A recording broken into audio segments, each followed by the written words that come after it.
The 8-year-old boy's hand slammed into Maya's back with savage force. Her body crashed through the water's surface before she could even scream. Brandon Sterling jumped up and down, clapping his small hands together, his face bright with excitement. "Daddy! Daddy!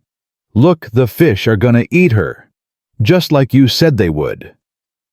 300 of Miami's wealthiest guests stood frozen around the pool, champagne glasses suspended in mid-air, watching a woman fight for her life in water filled with razor-toothed piranhas. Some gasped. Some screamed. Most reached for their phones. And Richard Sterling, the boy's billionaire father, took a slow sip of bourbon and smiled. Before we continue this incredible story, tell us where you're watching from in the comments below. And if this story touches your heart, make sure you subscribe and stay until the very end, because what happens next will leave you absolutely speechless. Now let's go back to where it all began. Maya Thompson's grandmother once told her that invisible people see everything. "That's our power, baby girl," Grandma Rose had said, her weathered hands holding Maya's small ones as they stood at the edge of Biscayne Bay. "The world looks right through us, but we see them. We see everything they try to hide." Maya was 7 years old then. She didn't understand what her grandmother meant. But 20 years later, standing in the middle of Richard Sterling's lavish pool party, she understood perfectly. She moved through the crowd the same way she'd moved through the estate for 6 months. Quiet, efficient, unseen. Her black uniform was crisp, her hair pulled back tight, her face a careful mask of professional neutrality. She carried a silver tray of champagne flutes weaving between clusters of guests who didn't bother to lower their voices when she passed. "Sterling's new development is going to be massive," a man in a $3,000 suit was saying. "Once he clears those environmental issues, we're looking at a 40% return minimum." Environmental issues. His companion laughed, gold cufflinks glinting. "Richard doesn't have environmental issues. He has environmental suggestions that he pays people to ignore." Both men laughed. Maya kept walking. Her face betrayed nothing. But inside, her heart was racing. Because she knew exactly what environmental issues they were discussing. She'd spent 6 months documenting every single one of them. "You there, girl." Maya turned. A woman in a diamond necklace, worth more than Maya's entire apartment building, was snapping her fingers impatiently. "My glass is empty. Are you deaf?" "I apologize, ma'am. Let me get that for you." Maya poured the champagne with practiced grace. The woman didn't say thank you, didn't even look at her, just took the glass and turned back to her conversation about vacation homes in the Hamptons. Maya was furniture to these people, background noise, invisible, exactly what she needed to be. She continued toward the pool area where the party's energy pulsed strongest. The Sterling Estate pool wasn't just a swimming pool. It was a monument to excess.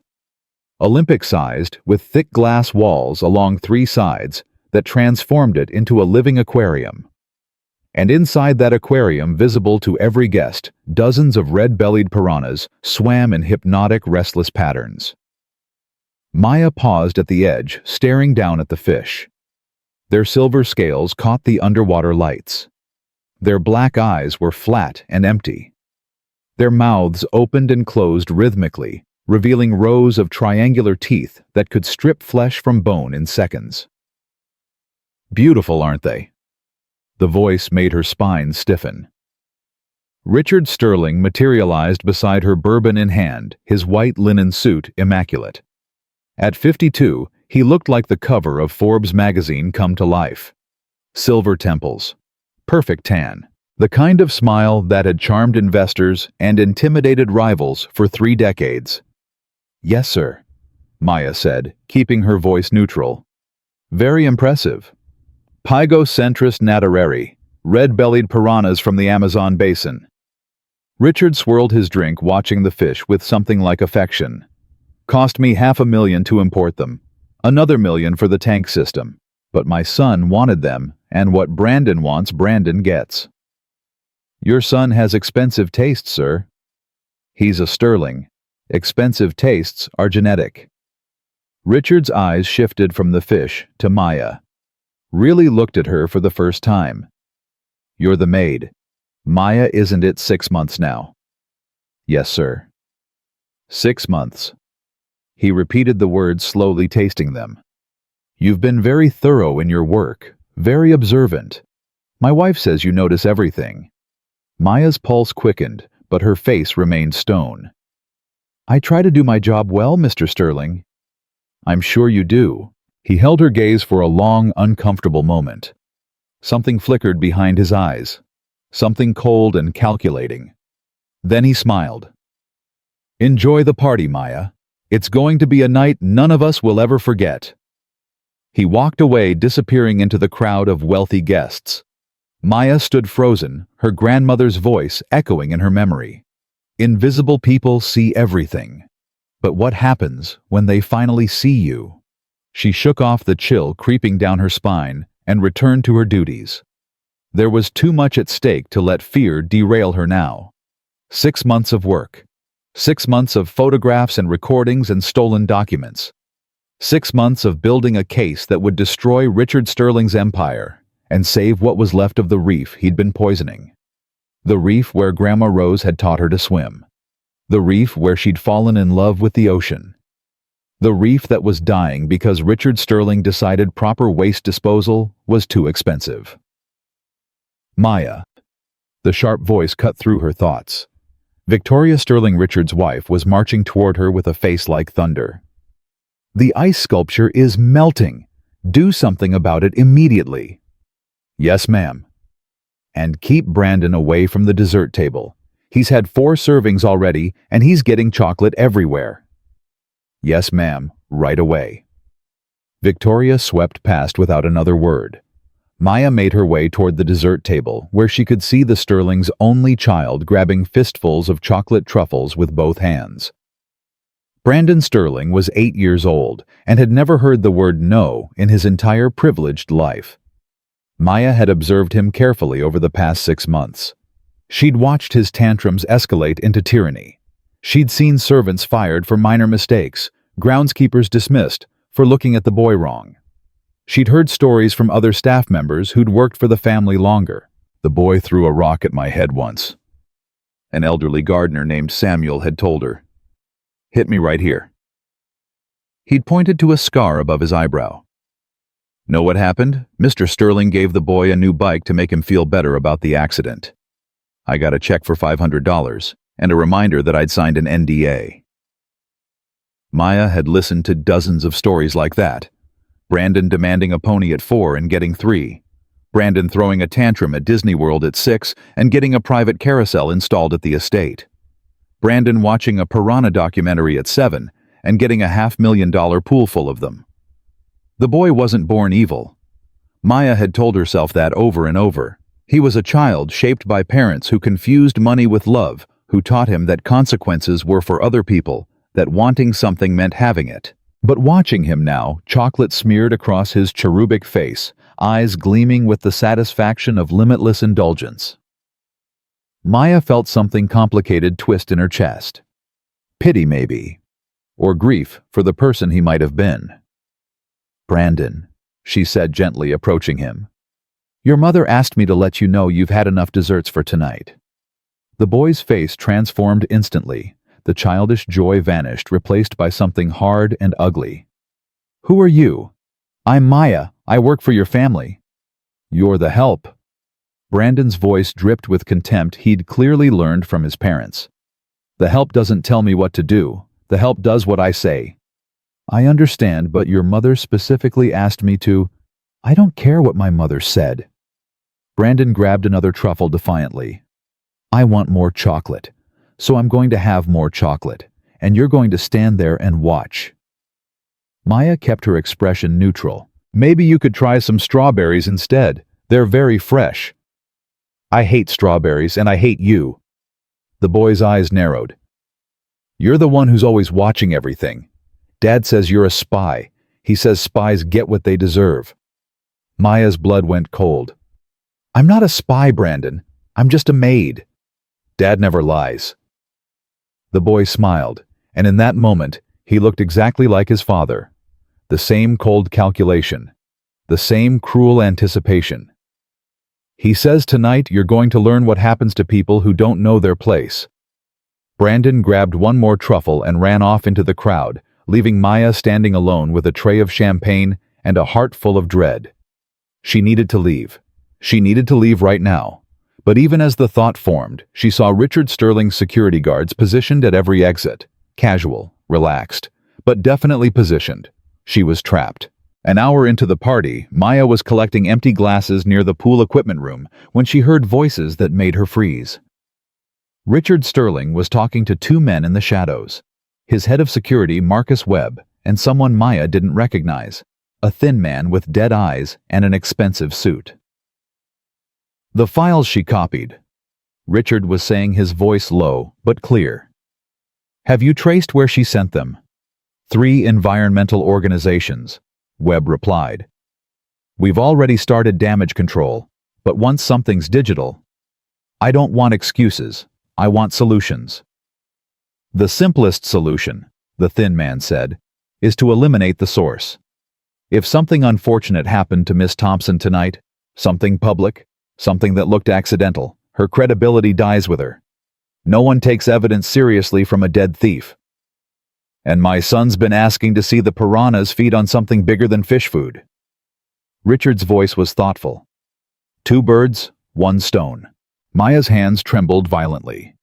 The glass she was holding slipped from her fingers and shattered on the marble floor. All 3 men turned. For one frozen heartbeat, nobody moved. Maya stood surrounded by broken glass. Her secret exposed her death sentence hanging in the air between them. Then Richard Sterling smiled that magazine cover smile. Maya. He walked toward her with open arms like a friend greeting a friend. Are you all right?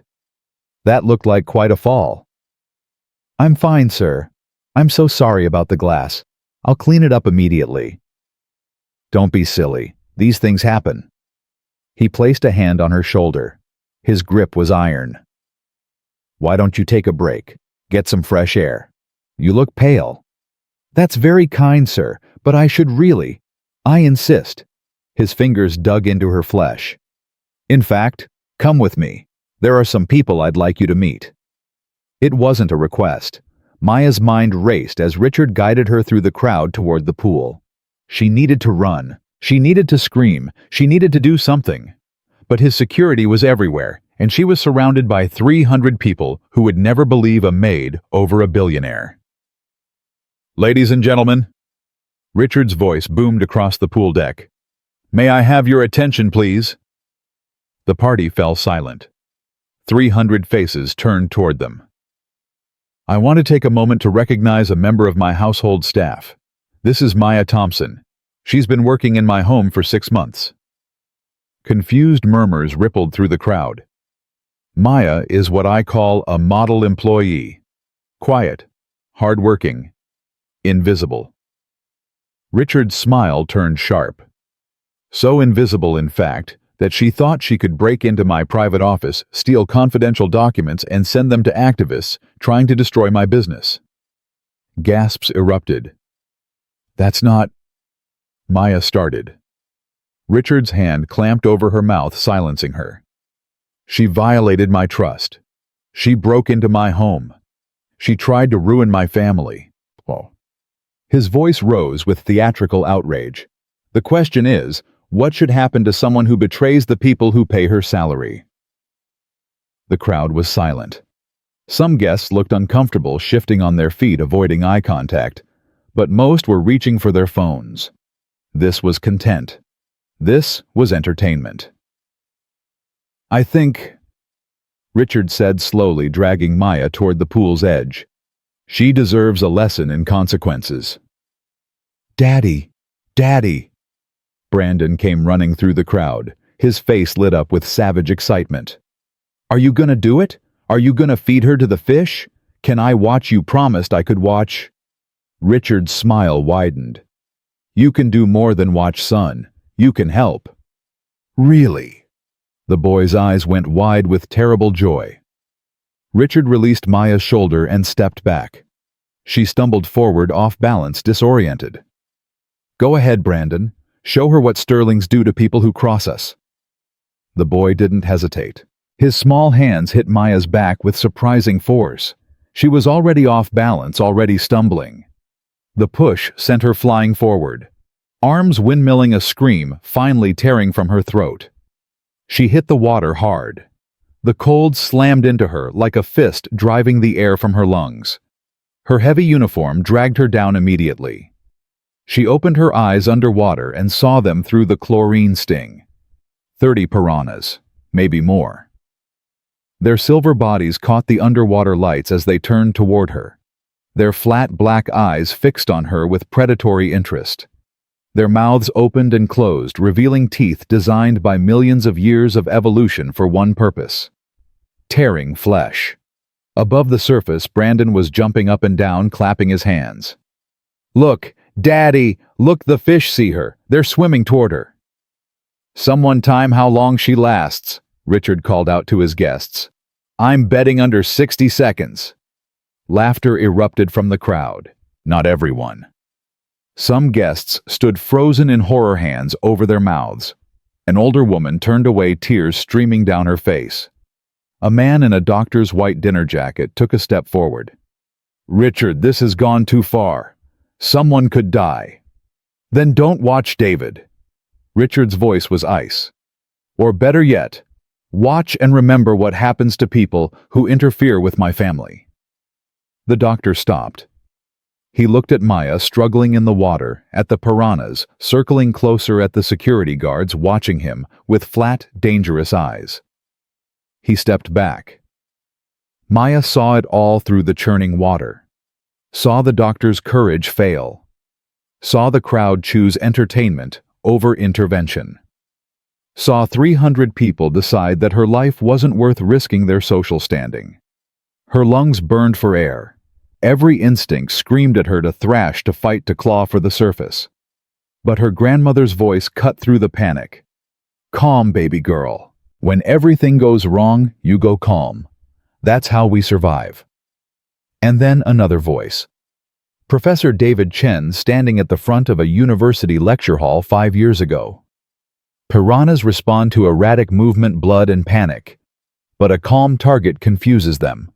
Go still, and you might survive." Maya forced her body to stop fighting. She let herself sink slowly toward the bottom of the pool, her uniform billowing around her like dark wings. Her hair floated free from its tight bun. Her arms hung loose at her sides. The piranhas circled closer. 10 feet, 8 feet, 5. But they didn't attack. Her stillness confused them. She wasn't acting like prey. Prey thrashed and splashed and panicked. This thing just hung there, suspended, silent. Maya counted her heartbeats. She'd been a competitive swimmer in high school, before college, before her grandmother got sick, before everything fell apart. She could hold her breath for 2 minutes if she stayed calm. Maybe 2.5 if she was lucky. She needed every second. Above the surface, the crowd was getting restless. "Why isn't anything happening?" a woman asked. "The fish are defective," someone else complained. $500,000 for fish that won't even bite." Brandon stamped his foot. "Daddy, you said they would eat her. You promised. Patient son." But Richard's voice had an edge now. He grabbed a champagne bottle from a passing server and threw it into the pool. The glass shattered on impact. Shards and bubbles exploded through the water. The piranhas scattered in momentary confusion. "Come on!" Richard shouted, grabbing more objects to throw. Ice from a bucket, plates from the catering table, someone's clutch purse. "What do I pay you for attack her?" Maya dodged a falling plate. Her movements slow and deliberate. The chaos was agitating the fish. They were getting bolder, circling tighter. Her lungs screamed for oxygen. Black spots danced at the edges of her vision. She let herself rise slowly, controlled no splashing. Her head broke the surface, and she gasped, trying to keep the sound quiet, despite her body's desperate need for air. "She's still alive," a guest shouted. "Not for long," Richard snarled.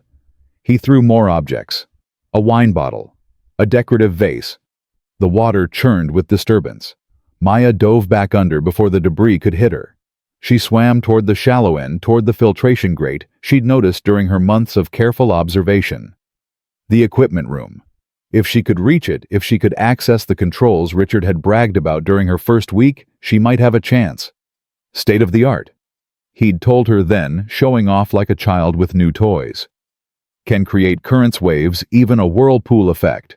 Cost me $3 million. $3 million that might save her life.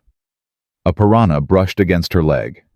Maya forced herself not to flinch. Another one circled her shoulder so close she could see the individual scales on its body. Stay calm, stay still, stay alive. Her fingers touched the pool's edge at the shallow end. She started to pull herself up, hope surging through her exhausted body. A shadow fell across her. Richard Sterling stood above her, his white suit splattered with champagne and pool water, his face twisted with fury. "You think you can survive this?" he hissed. "You think you can beat me?" His shoe came down on her fingers. The pain was electric. Maya screamed, the sound emerging as bubbles as her grip failed. Richard ground his heel harder, crushing her knuckles against the tile. "You should have stayed invisible," he whispered. "You should have known your place. You're nothing. You're help. And help doesn't get to win."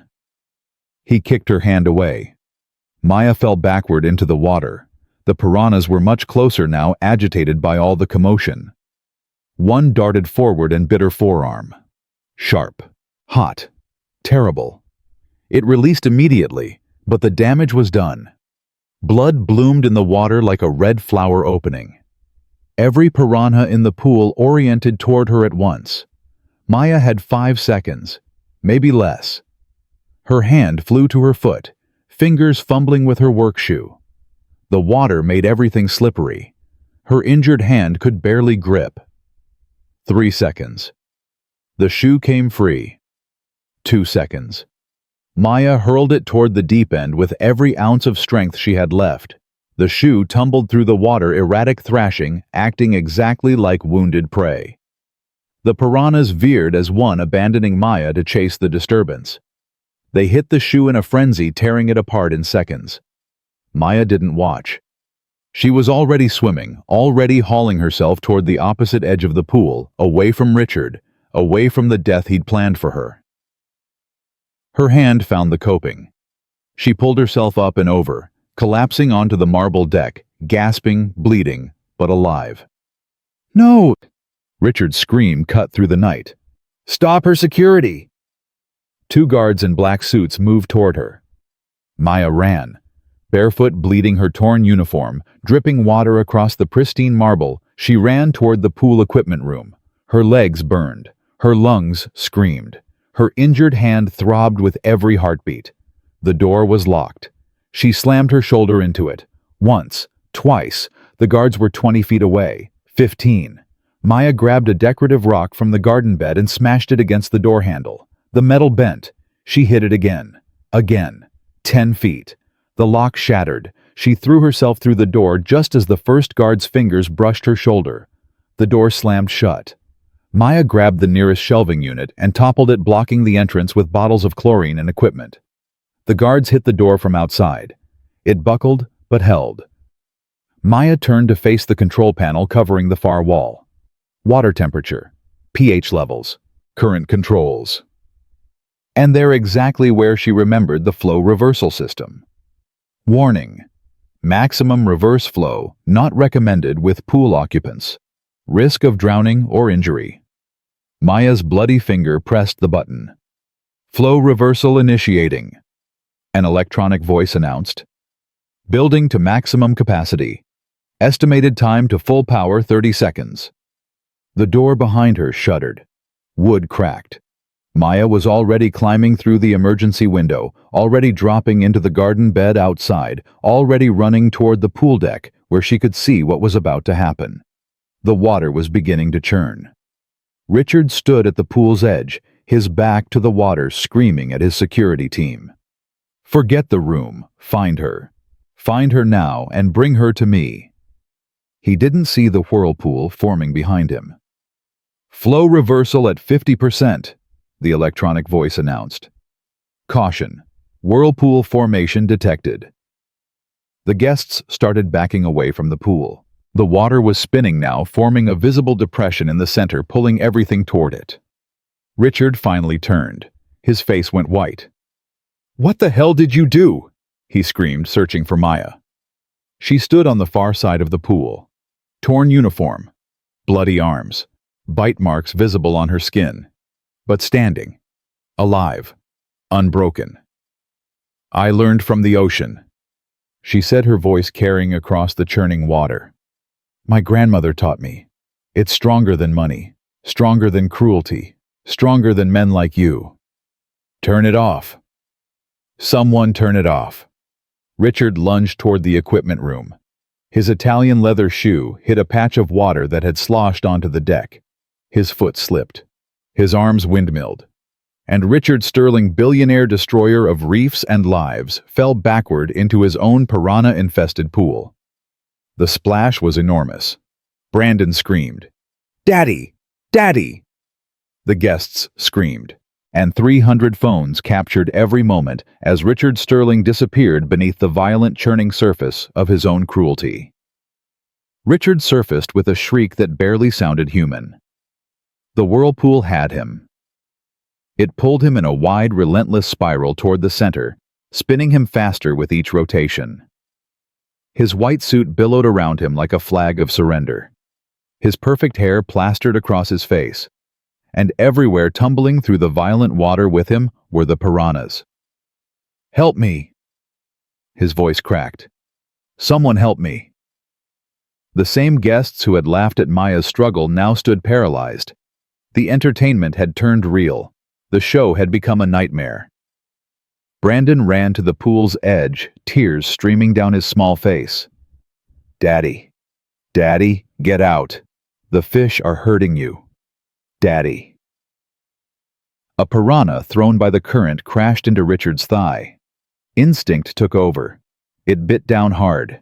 Richard's scream echoed across the estate. "I'll confess," he shrieked. "Everything! The dumping, the bribes, the inspectors I paid off. I destroyed the reef. I knew what I was doing. I knew the chemicals would kill everything.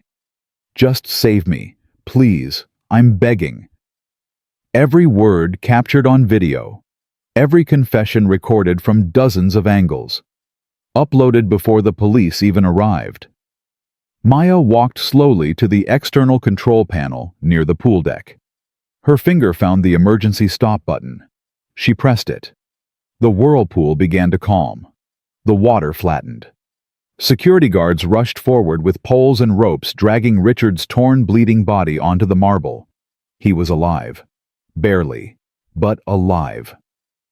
Brandon stood alone, staring at his father's bloody form, at the chaos around him, at the destruction of everything he'd ever known.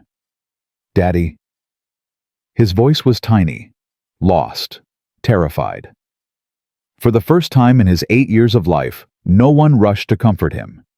His mother was screaming at lawyers on her phone. The guests were backing away, distancing themselves from the scandal. The servants stood frozen, watching the boy who had tormented them for years finally face something his father's money couldn't fix. Maya walked past him without a word. She was done being invisible. Sirens wailed in the distance, and somewhere in the digital ether, the videos were already spreading. Millions of people around the world were about to watch a billionaire's empire collapse, one viral confession at a time. The paramedics arrived at 9:47 p.m. Maya sat on the cold marble 30 feet from the pool, a blanket wrapped around her shoulders that someone had thrown at her without a word. Blood still seeped through the makeshift bandages on her arm. Her hand throbbed where Richard had crushed her fingers. Every breath hurt, but she was alive. Richard Sterling was screaming, "Get your hands off me! Do you know who I am? I'll have your jobs. I'll have your licenses. I'll destroy every single one of you." The paramedics ignored him. They'd seen rich men before. They'd seen powerful men bleed and beg and threaten. They did their jobs anyway, strapping him to the stretcher despite his thrashing, despite his curses, despite his promises of destruction. "Sir, you need to stay still. You've lost a lot of blood." "I don't care about the blood, arrest her. Richard pointed a shaking finger at Maya. She did this to me. She tried to kill me. She's a criminal, a spy. Arrest her right now. The lead paramedic, a woman in her 50s with gray hair and tired eyes, glanced at Maya, then back at Richard. Sir, we have video evidence of you pushing this woman into a pool full of piranhas and preventing her from escaping. Multiple videos, from multiple angles. They're already on the internet. Richard's face went pale. What? Your guests filmed everything. It's everywhere. The paramedic's voice was flat professional. Now please stay still so we can treat your wounds. For the first time since Maya had known him, Richard Sterling had nothing to say. Across the pool deck, Brandon stood exactly where Maya had last seen him. Alone. Forgotten. His small body trembled as he watched strangers load his father onto a stretcher. Chocolate still stained his fingers. Tears carved tracks down his cheeks. Mommy. His voice was barely a whisper. Mommy, what's happening? Victoria Sterling was 20 feet away, screaming into her phone. I don't care what time it is. Gerald, I need our lawyers here now. All of them. This is a disaster. A complete disaster. Mommy. Victoria didn't even look at him. And call the PR firm. We need to get ahead of this story before it... What do you mean it's too late? What do you mean? 50 million views. Brandon's face crumpled. Maya watched the boy fall apart from across the pool deck. She should have felt satisfaction. This child had pushed her into a pool of piranhas. He'd clapped while she nearly died. He'd begged his father to let him watch her get eaten alive, but all she felt was a hollow kind of sadness. He was 8 years old. He'd been taught that cruelty was entertainment, that people like Maya existed to serve and suffer, that consequences were for other people. And now his whole world was collapsing, and not a single person was bothering to hold his hand. A police officer approached Maya at 9:53 p.m. Ma'am, I'm Officer Patricia Dominguez. Are you Maya Thompson? Maya nodded, wincing as the movement pulled at her wounds. I need to ask you some questions about what happened tonight. But first, do you need additional medical attention? The paramedic said you refused to go to the hospital. I'm fine. You don't look fine. I've survived worse. Officer Dominguez studied her for a long moment. Something flickered in her eyes. Recognition, maybe. Or respect. Okay. Can you tell me what happened? Maya took a breath. Then she told the truth. Everything. She told the officer about her grandmother, about Biscayne Bay, about the scholarship she'd lost, and the dreams that died when Grandma Rose got sick. She told her about the news reports, the dying reef, the toxic waste that traced back to Sterling Industries. She told her about the job. 6 months of invisibility. 6 months of gathering evidence. Photographs of documents. Recordings of conversations. Proof of 15 years of illegal dumping. I sent everything to 3 environmental organizations a week ago, Maya said. They were coordinating a public release. But Sterling found out. I don't know how. And tonight... She gestured at the pool, at the chaos, at everything. Tonight he decided to make me disappear. Officer Dominguez wrote everything down. Her face remained neutral, but her pen moved faster and faster across the notepad. You're saying Richard Sterling deliberately tried to kill you. He pushed me into that pool knowing it was full of piranhas. When I tried to climb out, he stepped on my hand and kicked me back in. His exact words were, "You don't get to survive this." And you have evidence of environmental crimes. I have copies of everything I sent to the organizations, on a flash drive in my apartment, on cloud storage, on 3 different email accounts. Maya met the officer's eyes. I learned a long time ago that people like Richard Sterling make problems disappear. So I made sure this problem had too many copies to destroy. Officer Dominguez closed her notebook. Ms. Thompson, I'm going to be honest with you. In my 15 years on the force, I've seen a lot of rich people get away with a lot of terrible things. They have lawyers. They have connections. They have money that makes evidence disappear, and witnesses forget. Maya's heart sank. But tonight... A small smile crossed the officer's face. Tonight, 300 people filmed Richard Sterling confessing to environmental crimes while begging for his life. That video is everywhere. His lawyers can't make the internet forget. At 10:15 p.m., the first news van arrived. By 10:30, there were 12. Maya watched from behind the police barrier as reporters set up cameras, as producers barked orders into phones, as the Sterling estate transformed from a party venue into a crime scene, into a media circus. Maya Thompson, Maya over here. Ms. Thompson, can you tell us what happened? Is it true Richard Sterling tried to feed you to piranhas? How does it feel to survive? Officer Dominguez stepped in front of her, blocking the cameras. Ms. Thompson is not making any statements at this time. Please direct all questions to the Miami-Dade Police Department. But even as she spoke, Maya could see the screens, the phones, the tablets. Her face was everywhere. The video had been viewed 60 million times now. 60 million people had watched her fall into that pool, watched her fight for her life, watched Richard Sterling confess to everything. Piranha Pool was trending worldwide. Inside the ambulance, Richard Sterling was still screaming. I want my lawyers. I want them now. This is false imprisonment, police brutality. I'll sue every single one of you. A detective had arrived at 10:22 p.m. A tall black man named Marcus Williams, with gray at his temples and the weary patience of someone who'd seen too much human cruelty to be surprised by any of it. He stood outside the ambulance, now notepad in hand, face impassive. Mr. Sterling, I need to inform you that you're being detained on suspicion of attempted murder. Attempted murder? She fell into the pool. It was an accident. Sir, we have video evidence of you announcing your intention to harm Ms. Thompson, of your son pushing her at your direction, of you preventing her from escaping, and of you confessing to multiple environmental crimes while in the water. Those videos are fake deepfakes. My lawyers will prove... Sir, Detective Williams' voice was calm but final. You confessed on camera to illegal dumping bribery of government officials and destroying a protected marine habitat. You confessed while begging a woman you'd just tried to kill to save your life. That video has been viewed 70 million times. It's on every news channel in the country. It's being analyzed by federal environmental prosecutors as we speak. Richard's face went gray. I want my lawyer. That's your right. But Mr. Sterling...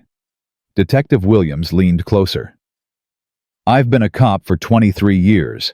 I've watched a lot of rich men walk away from things they should have paid for. But not tonight. Tonight the whole world watched you try to murder a woman for exposing your crimes. And the whole world watched you confess. He straightened up. Your lawyer can meet you at the station. At 10:47 p.m., Victoria Sterling finally noticed her son. Brandon had been standing in the same spot for almost an hour. Alone. Ignored. His small body shaking with sobs that no one had bothered to comfort. Victoria strode toward him, her face twisted with fury. Brandon, what were you thinking? Why did you push her? Do you have any idea what you've done? The boy flinched back. Daddy said I could. Daddy said she was bad. He said I could help. Your father says a lot of things. You're supposed to know better. But you always say, do what Daddy says. You always say. Victoria's hand came up. For one terrible moment, Maya thought she was going to hit him. Then Victoria caught herself. She looked around, saw the cameras, saw the phones still recording, saw the world still watching. Her hand dropped. We'll discuss this later, she hissed. Right now, don't say anything to anyone. Not the police, not the reporters, not anyone. Do you understand? Brandon nodded, tears streaming. I want Daddy. Your father is going to prison, Brandon. Victoria's voice cracked. Because of what he did tonight. Because of what you helped him do. The boy's face crumpled completely. I didn't know it was bad. Daddy said it was okay. He said she deserved it. Victoria turned away from him, without another word. Brandon stood alone, 8 years old, finally understanding that his father had lied. Maya watched it all from 30 feet away. She should have felt nothing for this child. He'd tried to kill her. He'd laughed while she drowned. But he was 8. He was a product of everything his parents had taught him. And right now he was learning the hardest lesson of his life, that actions have consequences even for Sterling's. At 11:15 p.m., Maya's phone rang. She didn't recognize the number, but she answered anyway. Ms. Thompson, this is Sarah Chen from the Biscayne Bay Conservation Alliance. We received your documents last week. We've been coordinating with 2 other organizations for a joint release, but... A pause. A breath that might have been a laugh or a sob. I think the release just happened. I saw the news. The whole world saw the news. Ms. Thompson, the evidence you gathered is extraordinary.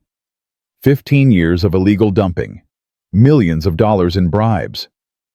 We've already been contacted by the EPA, the FBI, and the Department of Justice. Richard Sterling isn't just going to face attempted murder charges. He's looking at federal environmental crimes that could put him away for decades. Maya closed her eyes. The reef, she said quietly. Is there any chance it can recover? A long silence. Some of it. Maybe. If we start restoration immediately and stop the dumping completely. It won't be what it was. Your grandmother's reef. Sarah's voice softened. I'm sorry. Some things can't be brought back. But we can save what's left. We can protect what survived. Maya thought of Grandma Rose, of standing at the edge of Biscayne Bay at 7 years old, learning to see the invisible world beneath the waves. That's all she ever wanted, Maya whispered, to protect what survived. At 11:32 p.m., Detective Williams approached Maya with a strange expression on his face. Ms. Thompson, I need to show you something. He held out his phone. On the screen was a video. Not from the party. This one was older, grainier. A man in a Sterling Industries uniform dumping barrels of chemicals into the ocean at night. One of Sterling's former employees just posted this, the detective said. He's had it for 3 years. He was too scared to come forward because Sterling threatened his family. But after tonight, he's not scared anymore. No, ma'am, he's not.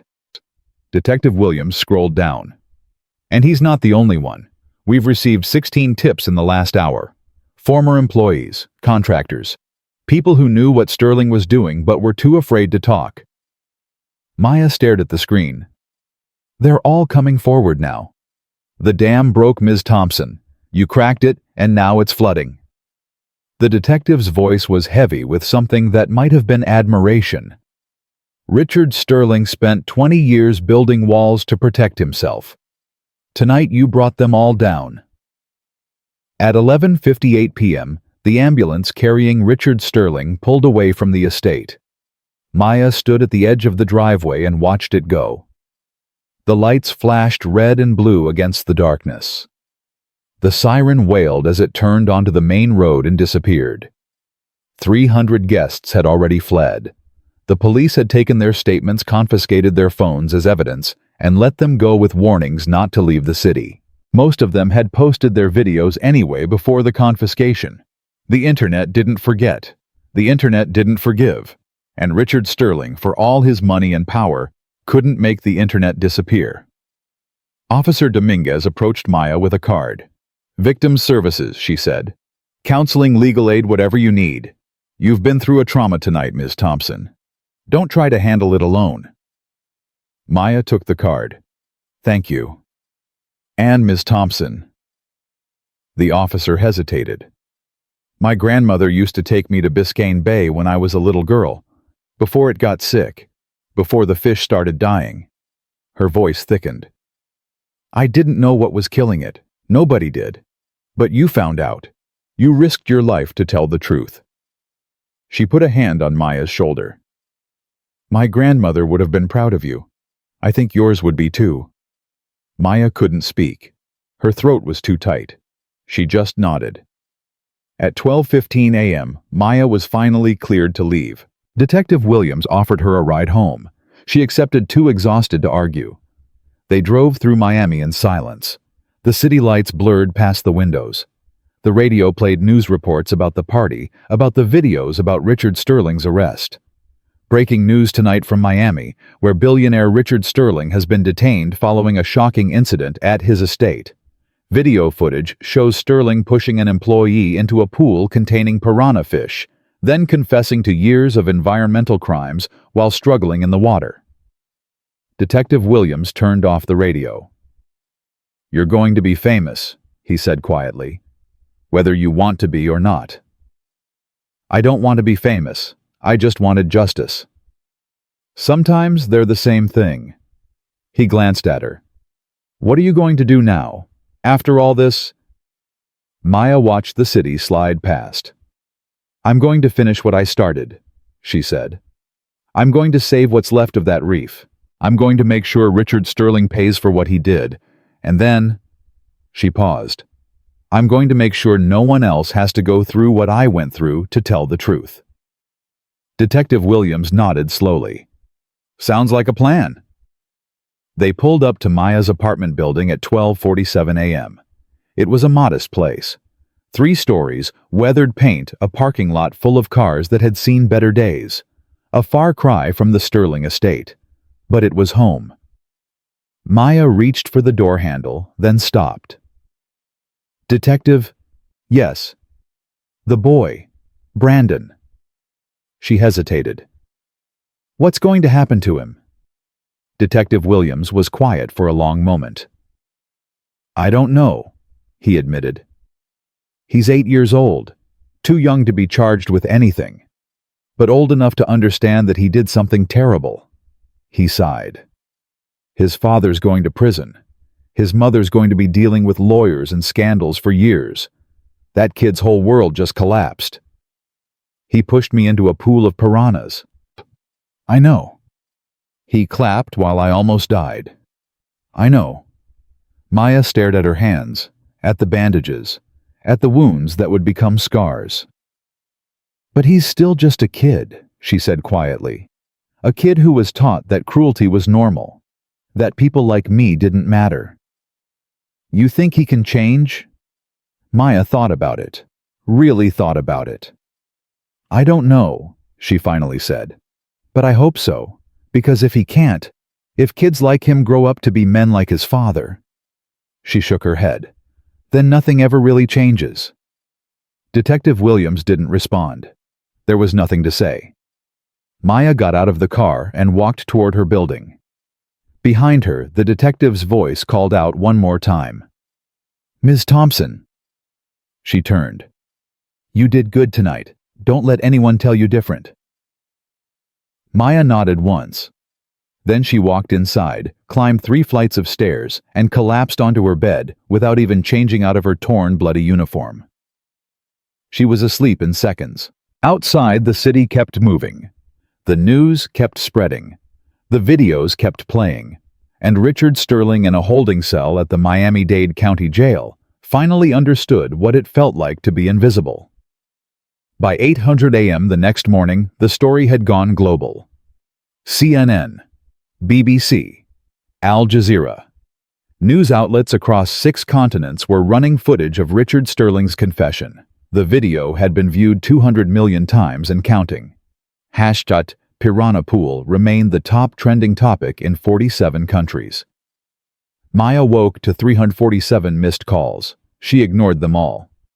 She showered carefully, wincing as the water hit her wounds. She dressed in clean clothes. She made herself coffee with hands that still shook. Then she turned on the television.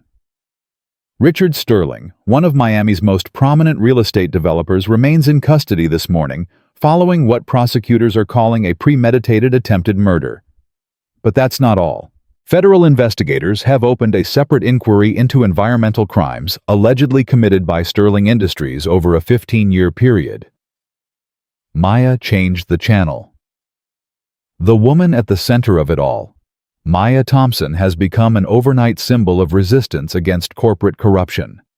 Social media is calling her the maid who brought down a billionaire, and supporters have already raised over $2 million for her legal defense and medical expenses.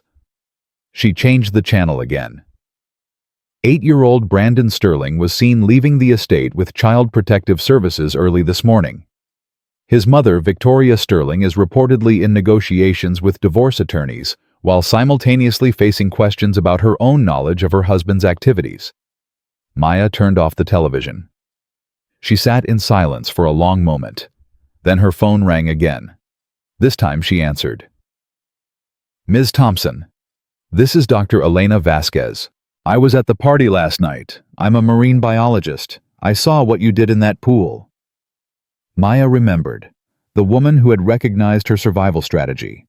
The one who had said something before Richard's security shut her down. "I remember you.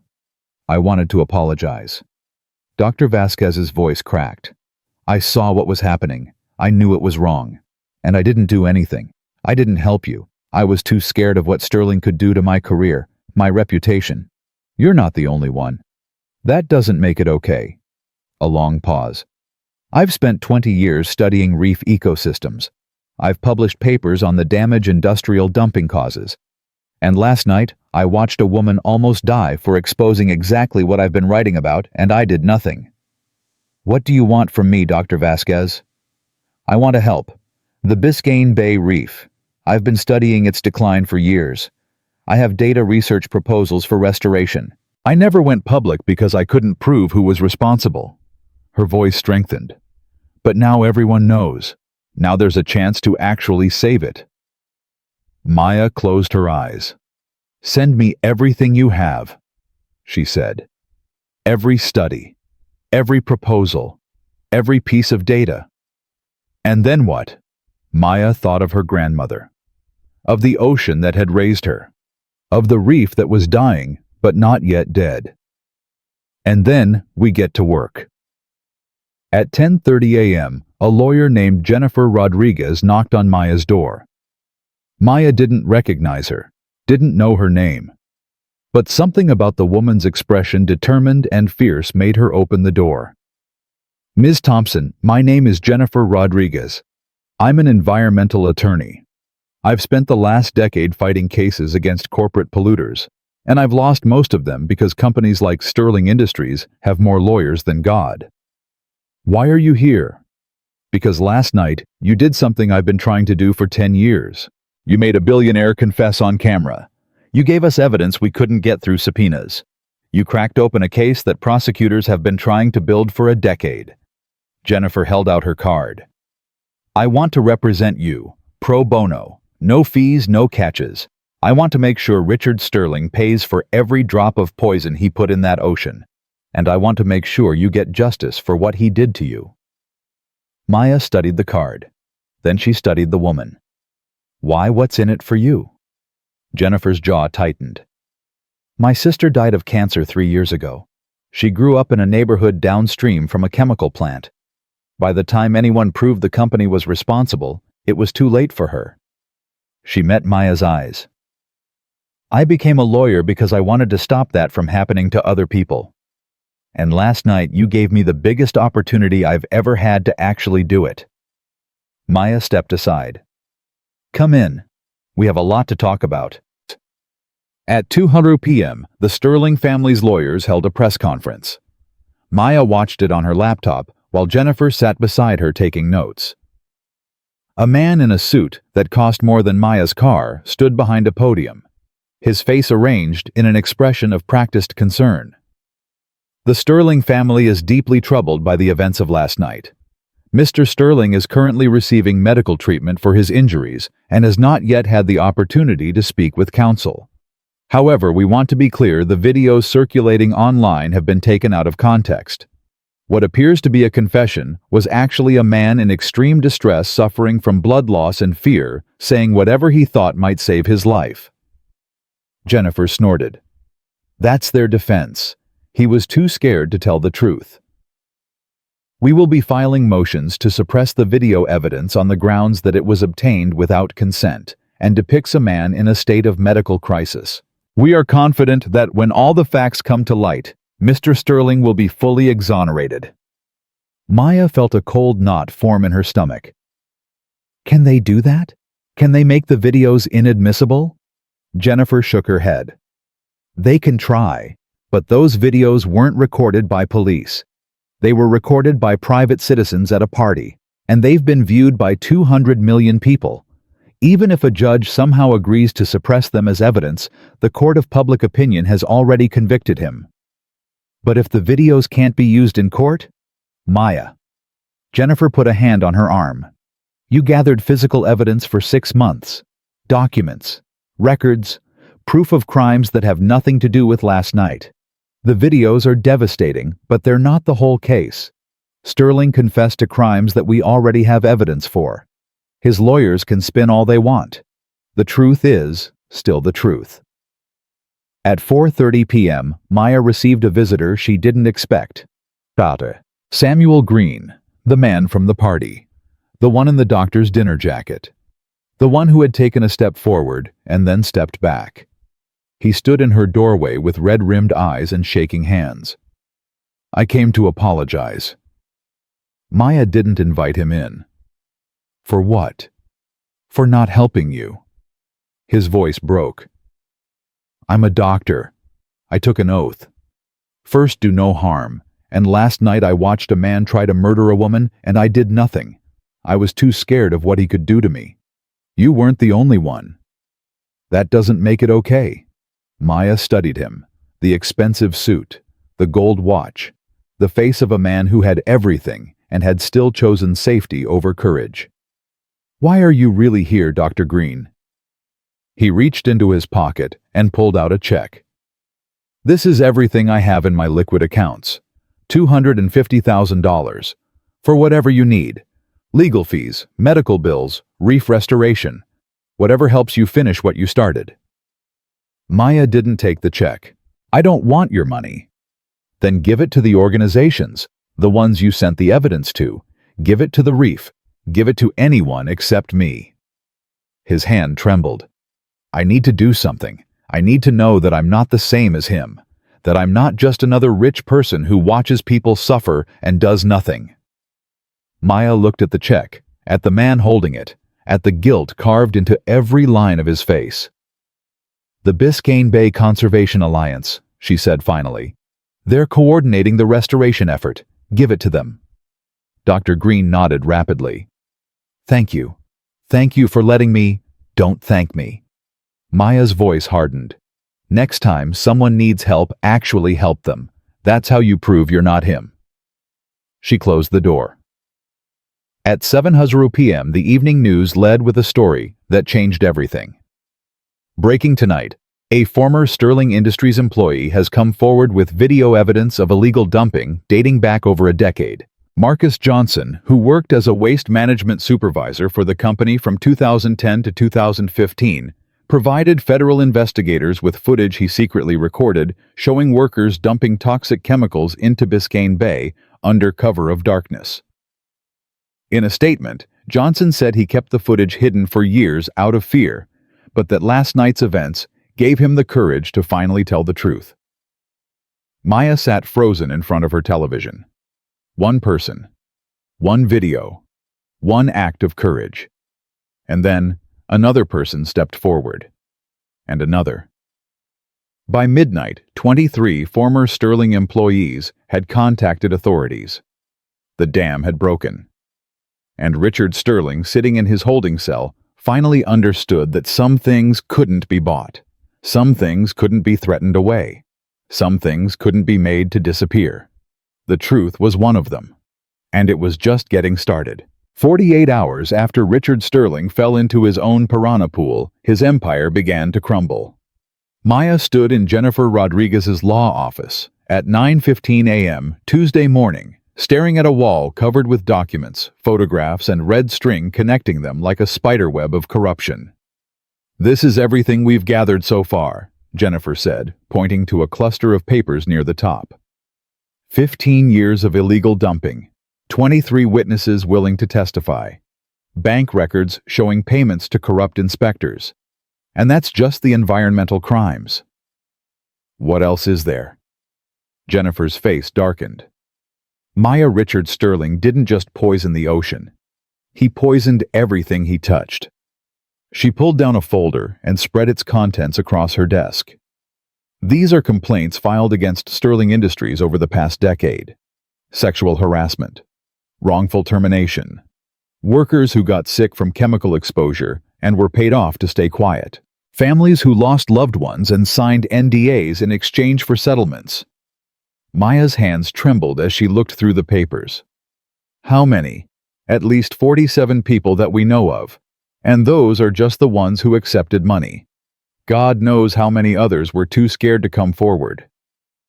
At 10:30 a.m., Jennifer's phone rang. She answered, listened for 30 seconds, and her face went pale. "Turn on the television. Channel 7. Now." Maya grabbed the remote. Richard Sterling's face filled the screen. He was being wheeled into a courthouse in a wheelchair, bandages visible beneath his orange jumpsuit, surrounded by a phalanx of lawyers and security guards. But that wasn't what made Maya's blood run cold. It was the smile on his face. "Mr. Sterling," a reporter shouted, "do you have anything to say about the charges against you?" Richard looked directly into the camera. Directly at Maya, it felt like. "I have a lot to say," he replied, his voice steady despite everything. "I have a lot to say about the lies being spread about me, about the woman who orchestrated this entire setup, about the truth that's going to come out in court." "Are you saying you're innocent?" "I'm saying that Maya Thompson is a con artist, a thief and a liar.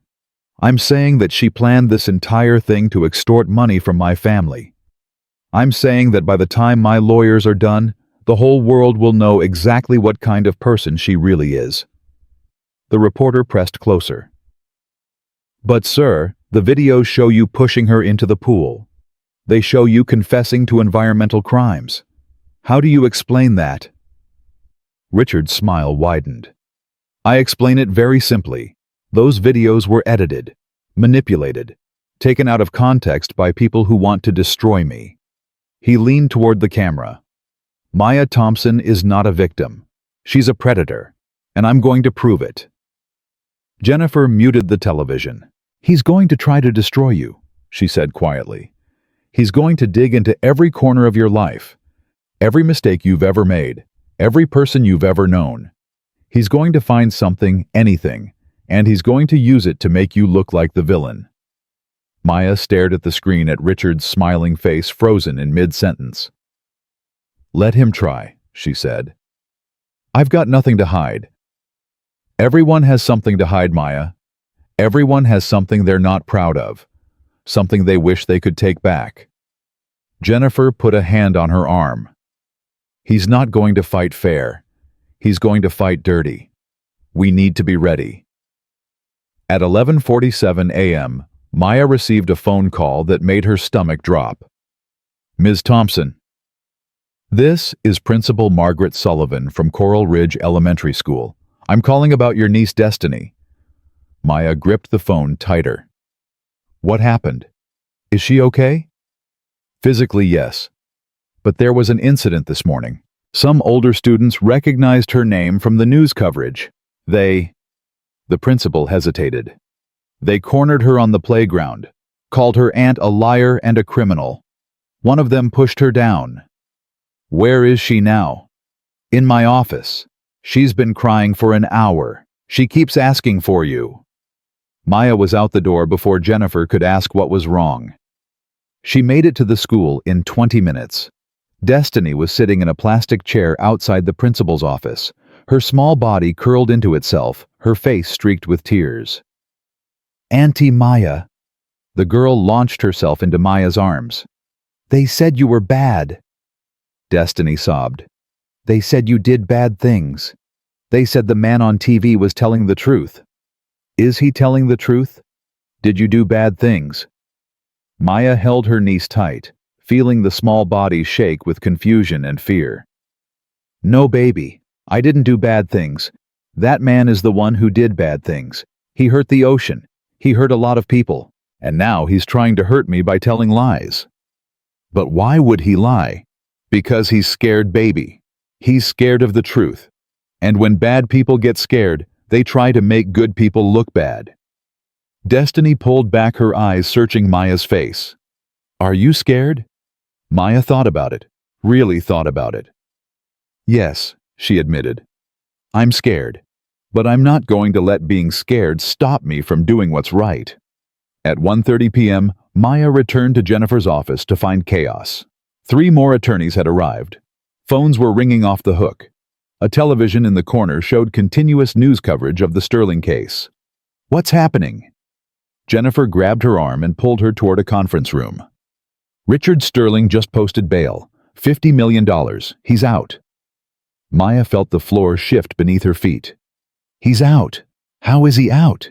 He tried to kill me. He's a billionaire with the best lawyers money can buy. They argued he's not a flight risk because all his assets are tied up in the investigation. The judge agreed. Jennifer's face was grim. He's under house arrest at his estate. Ankle monitor, security, but he's out. The same estate where he tried to kill me. Yes. Maya sank into a chair. So I almost died in his pool, and he gets to go home to that pool. The pool has been drained. The piranhas were seized as evidence. Jennifer sat across from her. But Maya, you need to understand something. This is just the beginning. Richard Sterling has resources we can't imagine. He's going to use every single one of them to destroy you. At 2:15 p.m., the first attack came. A tabloid website published an article titled, "The Truth About Maya Thompson, Con Artist or Victim." Maya read it with shaking hands. The article claimed she had a criminal record, that she'd been arrested for theft 10 years ago, that she'd been fired from multiple jobs for stealing from employers, that she'd planned the entire Sterling scheme to extort money from a wealthy family. This is all lies, Maya said. I've never been arrested. I've never stolen anything. This is completely fabricated. Jennifer was already on the phone with her team. It doesn't matter if it's true. It matters if people believe it. She covered the receiver. We're going to sue for defamation, but by the time we win, millions of people will have read this garbage. Who planted this story? Jennifer didn't answer. She didn't have to. Richard Sterling was fighting back. At 3:45 p.m., Maya received a text from an unknown number. Drop the case, walk away, take the money and disappear. Last warning. She showed it to Jennifer. He's threatening me now. Screenshot everything. Forward it to me. We'll add it to the evidence. Jennifer's jaw tightened. He's getting desperate. Desperate men make mistakes. At 4:30 p.m., another bombshell dropped. Victoria Sterling held a press conference. Maya watched it live, her heart pounding, as Richard's wife stood behind a podium surrounded by her own team of lawyers. I want to make something clear, Victoria said, her voice steady and cold. I had no knowledge of my husband's criminal activities. I was as shocked as anyone by the events of Saturday night. I believed I was married to a successful businessman, not a criminal. Mrs. Sterling, are you saying you're cooperating with prosecutors? Victoria's lips curved into a thin smile. I'm saying that I have information, a lot of information, and I'm willing to share it with anyone who wants to know the truth about Richard Sterling. Jennifer grabbed Maya's arm. She's flipping on him. She's going to testify against her own husband. Why? Because she's smart. She sees which way the wind is blowing, and she's going to do whatever it takes to protect herself and her son. At 5:15 p.m., Maya learned what Victoria meant by information. Federal prosecutors announced they had obtained documents from a cooperating witness close to Richard Sterling, documents that detailed not just environmental crimes but money laundering, tax evasion, bribery of federal officials. This is bigger than we thought, Jennifer said, her voice hushed. Maya, this isn't just about the reef anymore. This is about bringing down an entire criminal enterprise. Good. You don't understand. The bigger this gets, the more dangerous it becomes for you. Richard Sterling isn't just fighting for his freedom now. He's fighting for his life. and men fighting for their lives don't follow rules. At 6:30 p.m., Maya went home to find her apartment door open. Her heart stopped. She pushed the door slowly, every nerve screaming at her to run. The apartment had been ransacked, furniture overturned, drawers pulled out, papers scattered everywhere. Her grandmother's photograph, the only one she had left, lay face down on the floor with its glass shattered. Maya picked up the photograph with trembling hands. Grandma Rose smiled up at her from behind the cracked glass. "I'm sorry," Maya whispered. "I'm so sorry." She called the police. Then she called Jennifer. Then she sat on the floor of her destroyed home and cried. At 8:00 p.m., Detective Williams arrived personally. He walked through the apartment, his face growing darker with each step. "They knew exactly what they were looking for," he said. "This wasn't random vandalism. This was a search. Someone wanted something you had. The evidence? Probably. Did you keep copies here?" Maya shook her head. "Everything's in the cloud, multiple backups. I learned a long time ago not to trust physical storage." Detective Williams almost smiled.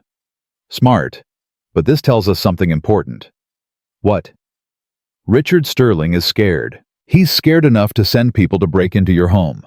He's scared enough to risk adding more charges to his case. That means we're getting close to something he really doesn't want us to find." At 9:30 p.m., Maya received another visitor. Dr. Samuel Green, the man who had given her the check, stood in her doorway with a box in his arms. "I heard what happened," he said. "I brought some things. Food, a new lock for your door, a phone charger." He hesitated. "And this." He pulled out a small device and handed it to her. "It's a panic button. Press it and it alerts private security and the police simultaneously. I hired a team to watch your building. They'll be here around the clock until this is over." Maya stared at the device. "Why are you doing this?" "Because I failed you once. I'm not going to fail you again." She took the device. "Thank you." "Don't thank me. Just stay safe. And when this is over, when Sterling is in prison where he belongs, maybe you can forgive me for being a coward when it mattered." He left before she could respond. At 10:15 p.m., the news broke that would change everything. Maya was trying to sleep on her couch, unable to face her ransacked bedroom, when her phone exploded with notifications. Jennifer's name flashed across the screen. "Maya, turn on the news. Now. Channel 4. Maya fumbled for the remote. A reporter was standing outside the Sterling estate, speaking rapidly into the camera. "Breaking news tonight. We've just learned that federal investigators have discovered a hidden room in the Sterling estate containing what sources are describing as years of evidence of criminal activity. The room, which was concealed behind a false wall in Richard Sterling's private office, reportedly contains financial records, video recordings, and documents dating back over 2 decades. Maya sat up straight. "How did they find it?" "Victoria," Jennifer said. "She told them exactly where to look. She knew about that room. She's been keeping records of her own. Why would she do that? Insurance. In case she ever needed leverage against her husband. Turns out she's been preparing for this day for years." The reporter continued. "Among the items discovered were video recordings of what appear to be meetings between Richard Sterling and various public officials. Sources say the recordings clearly show Sterling bribing judges, politicians, and law enforcement officials at multiple levels of government." Maya's mind reeled. He recorded himself committing crimes. He thought he was untouchable. He thought keeping evidence was smart. Leverage against the people he was bribing. Jennifer's voice was tight with suppressed excitement. "But now that evidence is in the hands of federal prosecutors, and Richard Sterling's house of cards is about to collapse." At 11:00 p.m., Richard Sterling made his move. Maya's phone rang again. Unknown number. She answered it. "Ms. Thompson." Richard's voice was calm, controlled, almost pleasant. "I hope I'm not calling too late." Maya's blood turned to ice. "How did you get this number?" "I get everything I want, Maya. Haven't you learned that yet? What do you want? I want you to understand something. This isn't over. The videos, the documents, Victoria's betrayal. None of it matters. Because I have something you don't have. What's that? Time, money, patience. His voice hardened. I've been building my empire for 30 years. I've survived investigations before. I've survived betrayals before. I've survived everything that's ever tried to destroy me. And I'll survive you. You tried to kill me. I tried to teach you a lesson. You should have stayed invisible, Maya. You should have accepted your place. But you didn't. And now we're both going to suffer for it. Is that a threat? It's a promise. I'm going to destroy you, not with piranhas, not with violence, with truth, with evidence, with every secret you've ever tried to hide. He paused. Did you know your grandmother owed money to some very dangerous people when she died? Did you know she borrowed from loan sharks to pay her medical bills? Maya's throat tightened. Don't you talk about my grandmother. I've already found the records. I've already found the people she owed. And I've already started telling them that her granddaughter just became very famous and very connected. His voice dropped to a whisper. How long do you think before they come collecting? You're lying. Am I? Ask yourself this, Maya. How did a woman with no insurance pay for 3 years of cancer treatment? How did she afford the specialists, the medications, the hospice care? Maya couldn't breathe. She never told you, did she? She protected you from the truth. But I found it. I find everything. You're a monster. I'm a survivor, just like you. The difference is I've been doing this longer. I'm better at it, and I don't lose. The line went dead. Maya sat in the darkness of her ransacked apartment, her grandmother's cracked photograph in her lap, and felt something she hadn't felt since the pool. True fear. At midnight, Jennifer called back. Maya, I've been going through the documents Victoria provided, and there's something you need to see. What is it? It's about Brandon, about what Richard was planning for him. Maya's stomach turned. What do you mean? Richard kept notes, plans, a whole document titled Legacy Training. Maya, it's horrifying. He was systematically teaching that boy to be cruel, to see people as objects, to believe that power meant the right to hurt others. Maya thought of Brandon's face, the joy when he pushed her, the tears when his father was taken away. He was conditioning his own son. For years, there are records of lessons. Times when Richard deliberately put Brandon in situations where he had to choose between compassion and cruelty. And when Brandon chose compassion, Richard punished him. When he chose cruelty, Richard rewarded him. That's child abuse. Yes, and it's documented, in Richard's own handwriting. Maya closed her eyes. Where is Brandon now? Still in state custody. Victoria's fighting to get him back, but with everything that's come out. Jennifer hesitated. Maya, I know that boy tried to kill you. I know you have every right to hate him. But what Richard did to him? He's a victim too. Yes, he's an 8-year-old victim who was turned into a weapon by his own father. Maya thought about her grandmother, about the lessons she'd learned at the edge of Biscayne Bay, about the difference between who people are and who they're taught to be. When this is over, she said slowly, I want to talk to him, to Brandon. I want to tell him something. Tell him what? That he has a choice, that he doesn't have to become his father, that it's not too late. Jennifer was quiet for a long moment. You're a better person than I am, Maya Thompson. No.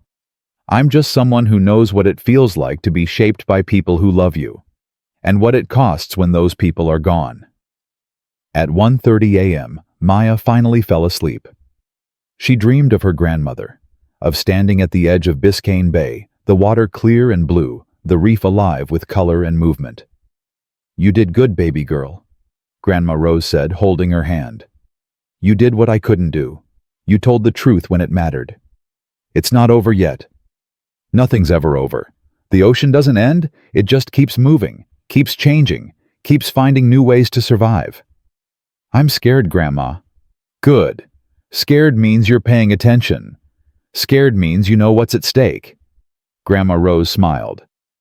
But don't let scared stop you. Don't let it make you small. You're bigger than your fear, Maya. You always have been.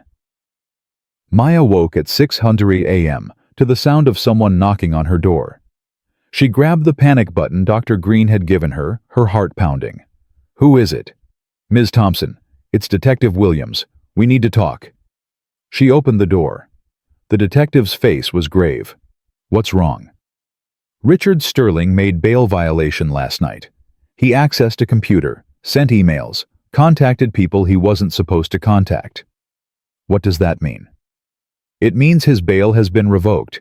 It means he's being taken back into custody right now. Detective Williams paused.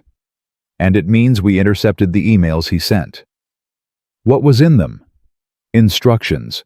To people on his payroll, people who owe him favors. The detective's jaw tightened. Maya, he ordered a hit on you. A professional hit. We have it in writing.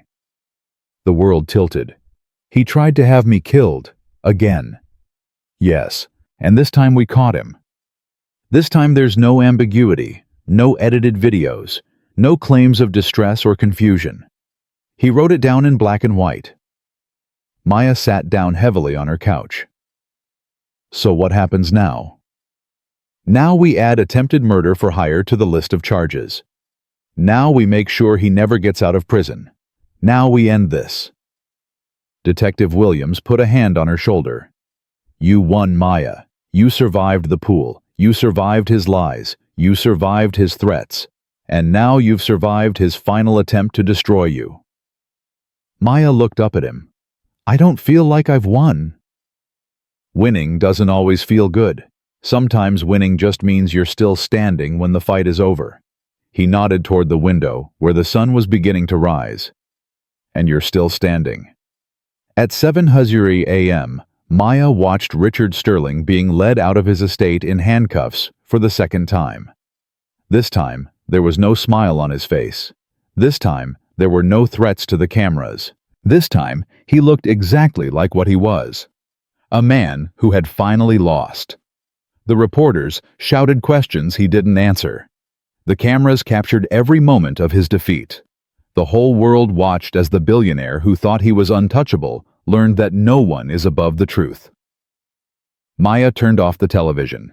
She picked up her grandmother's cracked photograph and held it to her chest. We did it, Grandma, she whispered. We did it. Outside, the sun continued to rise over Miami, and somewhere beneath the waves of Biscayne Bay, the reef waited, wounded, but not dead, not yet. The federal courthouse in downtown Miami became the center of the world on Monday, October 14th at 8:00 a.m. Maya arrived in Jennifer Rodriguez's car surrounded by a security detail that Dr. Green had insisted on paying for. Reporters lined both sides of the street, cameras flashing, voices shouting questions she couldn't hear through the tinted windows. Are you ready for this? Jennifer asked.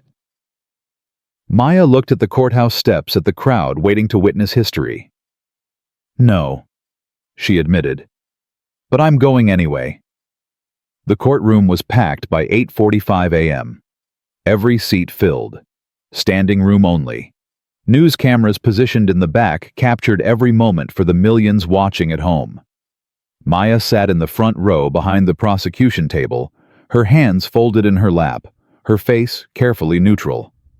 She'd learned a lot about hiding her emotions over the past 6 months. She'd learned even more in the 3 weeks since the pool. Richard Sterling was brought in at 9:00 a.m. exactly.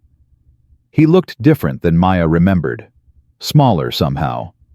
The orange jumpsuit hung loose on his frame. The bandages were gone, but the scars remained.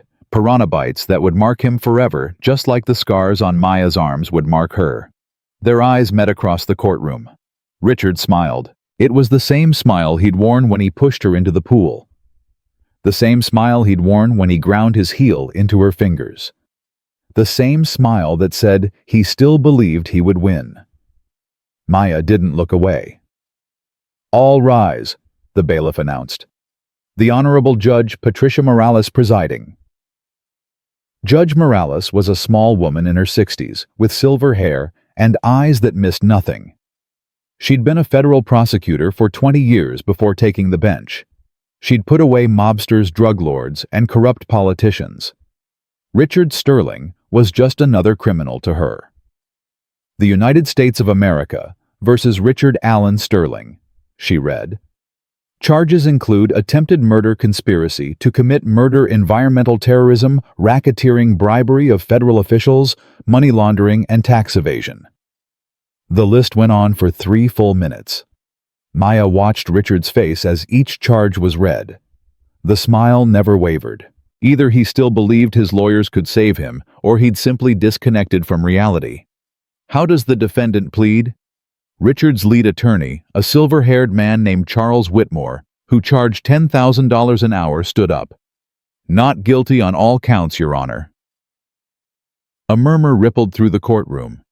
Judge Morales silenced it with a look. "Very well. Opening statements will begin after a 15-minute recess." At 9:47 a.m., the prosecution delivered its opening statement. Assistant U.S. Attorney Maria Santos stood before the jury, a folder of evidence in her hands. "Ladies and gentlemen, this case is about power. About what happens when one man believes he is above the law, above consequences, above basic human decency." She clicked a remote, and the first image appeared on the screen. Maya being pushed into the pool. The splash frozen in time. On the night of September 28th, Richard Sterling pushed Maya Thompson into a pool containing 30 red-bellied piranhas. He did this in front of 300 witnesses. He did this while his 8-year-old son watched. And when Ms. Thompson tried to escape, he personally prevented her from climbing out. She clicked again. Richard's shoe coming down on Maya's fingers. He crushed her hand against the tile. He kicked her back into the water. And when she asked him why, he said, and I quote, "You don't get to survive this." The jury shifted uncomfortably. But Ms. Thompson did survive. She survived because she's a trained marine biologist who understood piranha behavior. She survived because she refused to panic. She survived because she is exactly the kind of person Richard Sterling spent his life trying to destroy. Smart, resourceful, unwilling to accept her place. Maria Santos turned to face Richard directly. And then from the water, from the pool full of teeth and blood, Mr. Sterling confessed. He confessed to 15 years of illegal dumping. He confessed to bribing federal officials. He confessed to destroying a protected marine habitat. He confessed to all of it on camera, while 300 phones recorded every word. She turned back to the jury. The defense will tell you those confessions were coerced, that Mr. Sterling was in distress, that he would have said anything to save his life. She paused. But here's what the defense won't tell you. We have documents. Thousands of documents recovered from a hidden room in Mr. Sterling's estate. Documents that prove every word of his confession was true. Bank records, payment receipts, emails, video recordings of Mr. Sterling personally bribing judges, politicians, and law enforcement officials. She held up a thick folder. This is not a case about one night. This is a case about 30 years of crime, 30 years of corruption, 30 years of believing that enough money could buy immunity from consequences. Maria Santos set the folder down and looked at the jury one final time. Richard Sterling thought he was untouchable. He thought he could murder a woman in front of 300 witnesses and walk away. He was wrong, and today we're going to prove it. At 10:45 a.m., the defense began its opening statement. Charles Whitmore approached the jury with the practiced confidence of a man who had gotten wealthy clients out of impossible situations for 40 years. "Ladies and gentlemen, my colleague has painted a vivid picture, a picture of a monster, a villain, a man so evil that he would murder an innocent woman for entertainment." He shook his head slowly. "But that picture is a lie." He clicked his own remote. A different image appeared. Maya's employee file from Sterling Industries. Maya Thompson applied for a job at the Sterling estate 6 months before the incident. She used falsified references. She lied about her employment history. And she did this for one reason and one reason only: to gain access to Mr. Sterling's private files. Another click. Documents with Maya's fingerprints highlighted. She broke into Mr. Sterling's office. She photographed confidential business documents. She transmitted those documents to outside organizations without authorization. In any other context, we would call this corporate espionage. We would call this theft. Whitmore turned to look at Maya. Ms. Thompson is not a victim. She is a con artist who targeted a wealthy family. When Mr. Sterling discovered her crimes, he confronted her publicly. Yes, his methods were extreme. Yes, the situation escalated beyond what anyone intended. But the events of that night were not attempted murder. They were a confrontation that spiraled out of control. And the confessions. Whitmore spread his hands. A man being eaten alive by piranhas will say anything. Anything at all. Those words were not confessions. They were the desperate pleas of a man in agony. He faced the jury with absolute conviction.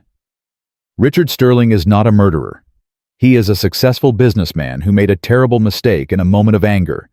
A mistake he deeply regrets. A mistake that does not deserve life in prison.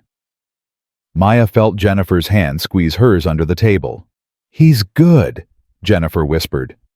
"So is the truth," Maya whispered back. At 11:30 a.m., the prosecution called its first witness. Marcus Johnson, the former Sterling Industries waste management supervisor who had provided the original dumping footage, took the stand with visible nervousness. "Mr. Johnson, how long did you work for Sterling Industries?" 5 years, ma'am, from 2010 to 2015. "And during that time, what were your responsibilities?" "I supervised the disposal of industrial waste from the chemical processing facility." "Can you describe how that disposal was handled?" Marcus shifted in his seat. His eyes found Richard's across the courtroom, and he flinched. We were told to dump it, at night, in the ocean." "Who told you to do this?" "My supervisor at first, but then—" He swallowed hard. "Then Mr. Sterling came to the facility personally. He said the legal disposal was too expensive. He said we needed to find a more economical solution. And the more economical solution was dumping toxic waste into Biscayne Bay." "Yes, ma'am." "Did you ever express concerns about this practice?" Marcus's face crumpled. "I did. Once. I told my supervisor that what we were doing was illegal, that it would poison the water, kill the fish, hurt people who lived nearby." "What happened when you raised these concerns?" "Mr. Sterling called me into his office the next day. He said if I ever talked about the dumping again, he would make sure I never worked anywhere ever again. He said he had friends in immigration. He said my wife was here on a work visa that could be revoked." His voice broke. "I have 3 children. I couldn't risk my family, so I stayed quiet. For years I stayed quiet." "But you kept the videos." "Yes, I recorded everything. I thought maybe someday—" He wiped his eyes. "I thought maybe someday someone braver than me would need proof." Maria Santos nodded gently. No further questions. Whitmore stood for cross-examination.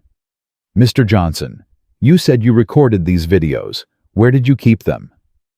"On a hard drive, hidden in my garage." "For 10 years, you hid evidence of federal crimes for 10 years. I was scared. Or perhaps you were waiting for the right moment to use this evidence for personal gain.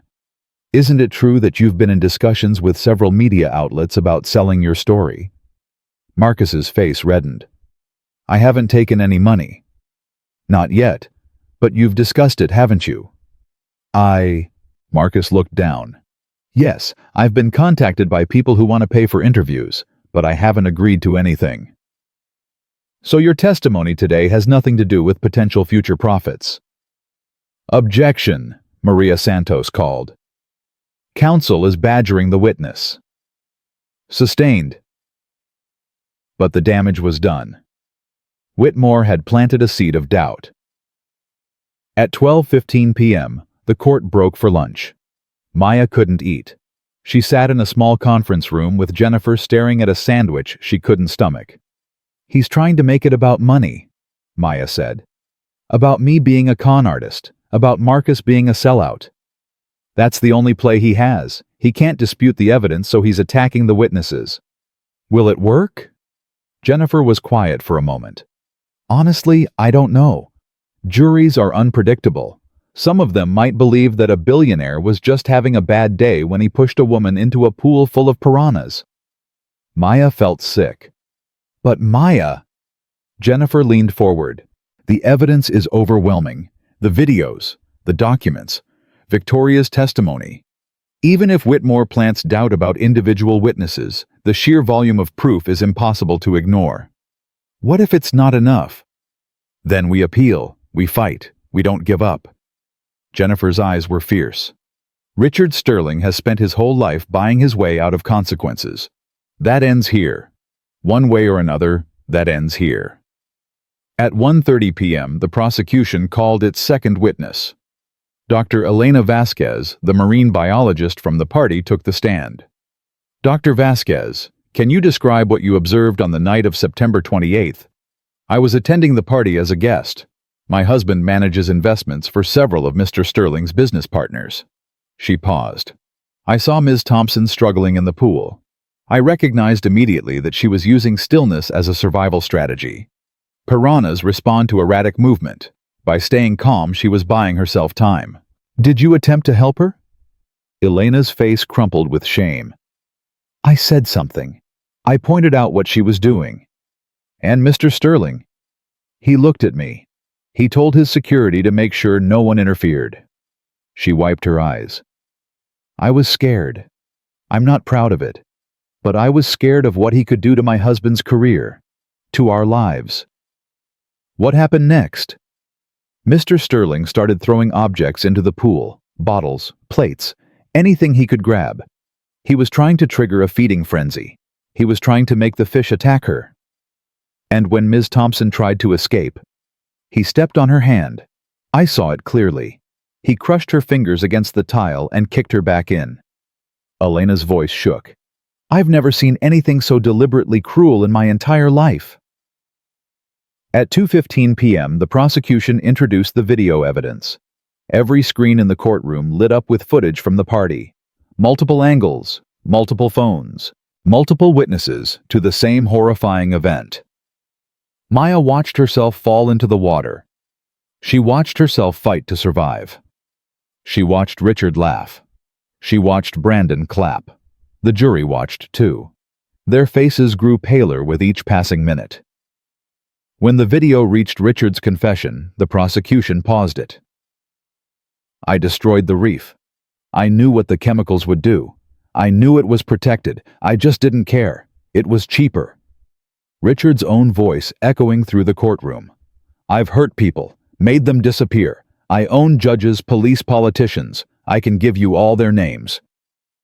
The jury didn't look at Richard Sterling anymore. They looked away. They looked down. They looked anywhere except at the man who had just convicted himself with his own words. At 3:00 p.m., Victoria Sterling took the stand.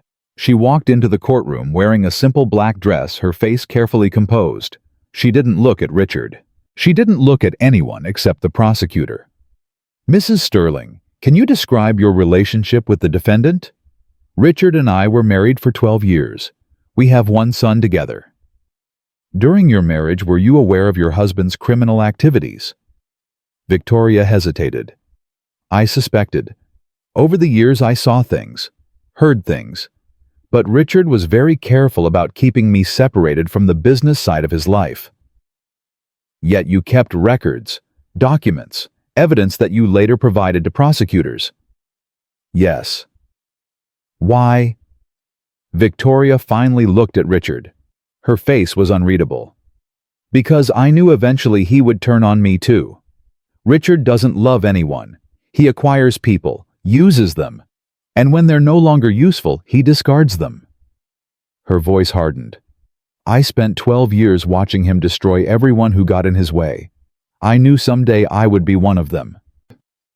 Can you tell the court about the room behind the false wall in your husband's office? Richard called it his insurance policy.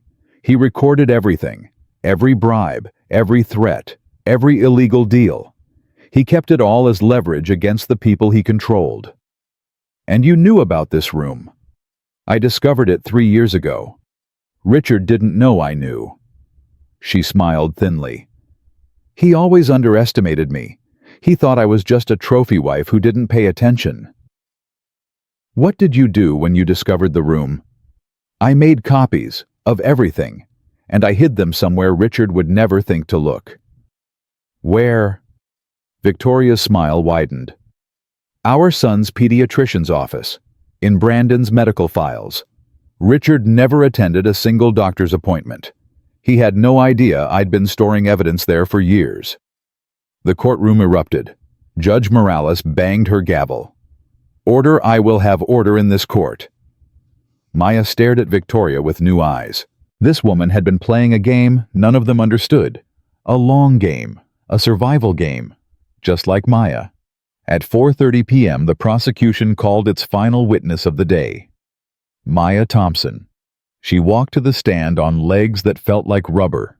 The oath felt strange on her tongue. The chair felt too hard beneath her. But when Maria Santos asked her first question, Maya's voice was steady. Ms. Thompson, can you tell the court why you applied for a job at the Sterling estate? Maya looked at the jury. 12 faces. 12 strangers who would decide her future. Richard's future. Brandon's future. My grandmother raised me, she began. She was a maid too.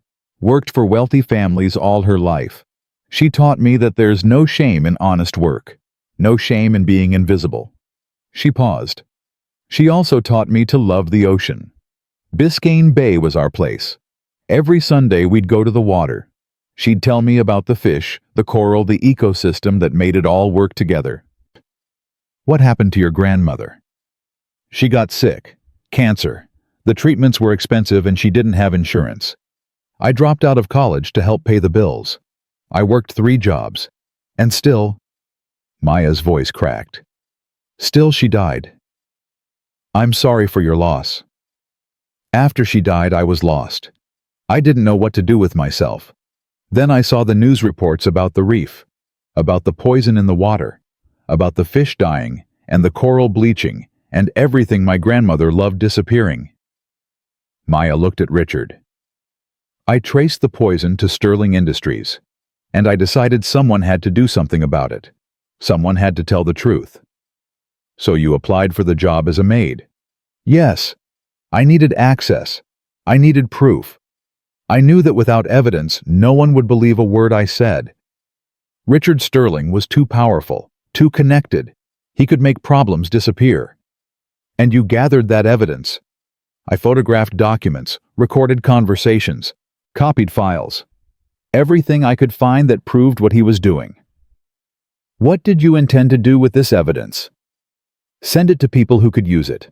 Environmental organizations, journalists, prosecutors, anyone who would listen. Maria Santos nodded. And on the night of September 28th, what happened? Maya took a breath. Richard found out what I'd done. I don't know how. He never told me. But he called me into his office the day before the party and said I was going to learn what happens to people who forget their place. What did you think he meant?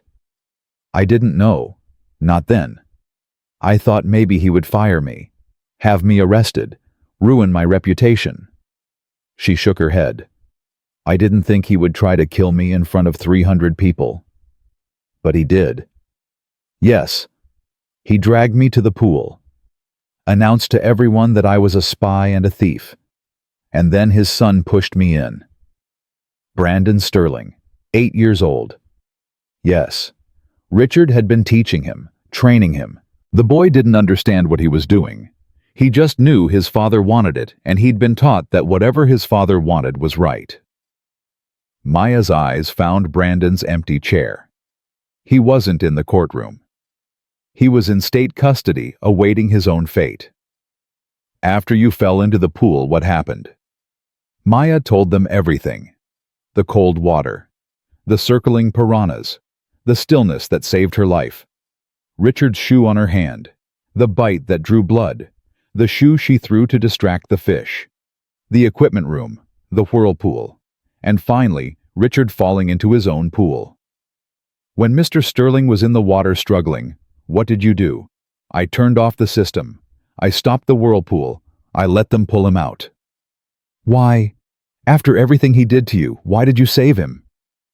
Maya considered the question carefully. Because I'm not him. Because killing him wouldn't bring back the reef. Wouldn't bring back my grandmother. Wouldn't undo any of the damage he'd done. She met the jury's eyes. I wanted justice, not revenge. Justice. The courtroom was silent. At 5:30 p.m., court adjourned for the day. Maya walked out of the courthouse into a wall of cameras and questions. Jennifer's security team surrounded her, pushing through the crowd toward the waiting car. Maya, how do you feel about your testimony?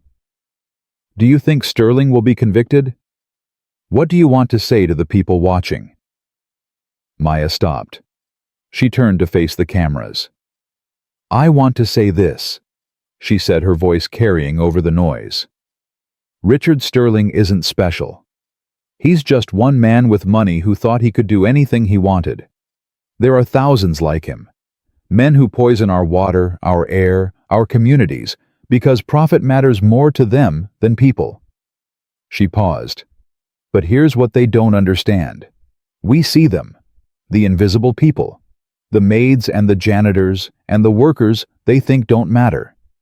We see everything. We remember everything. And someday when they least expect it, we tell the truth. She got into the car. The door closed. And for the first time in months, Maya Thompson allowed herself to believe that justice might actually prevail. At 9:00 p.m. that night, Jennifer called with news. The jury is going to deliberate tomorrow. Both sides agreed to waive closing arguments and go straight to verdict. Maya's heart stopped. What does that mean? It means the evidence is so overwhelming that even Richard's lawyers know closing arguments won't change anything. They're hoping for a quick verdict. They think a fast deliberation might mean some jurors have doubts. Do they? I don't know. But Maya, whatever happens tomorrow, you need to be ready. If he's acquitted, he won't be acquitted. If he is, he'll come after you with everything he has.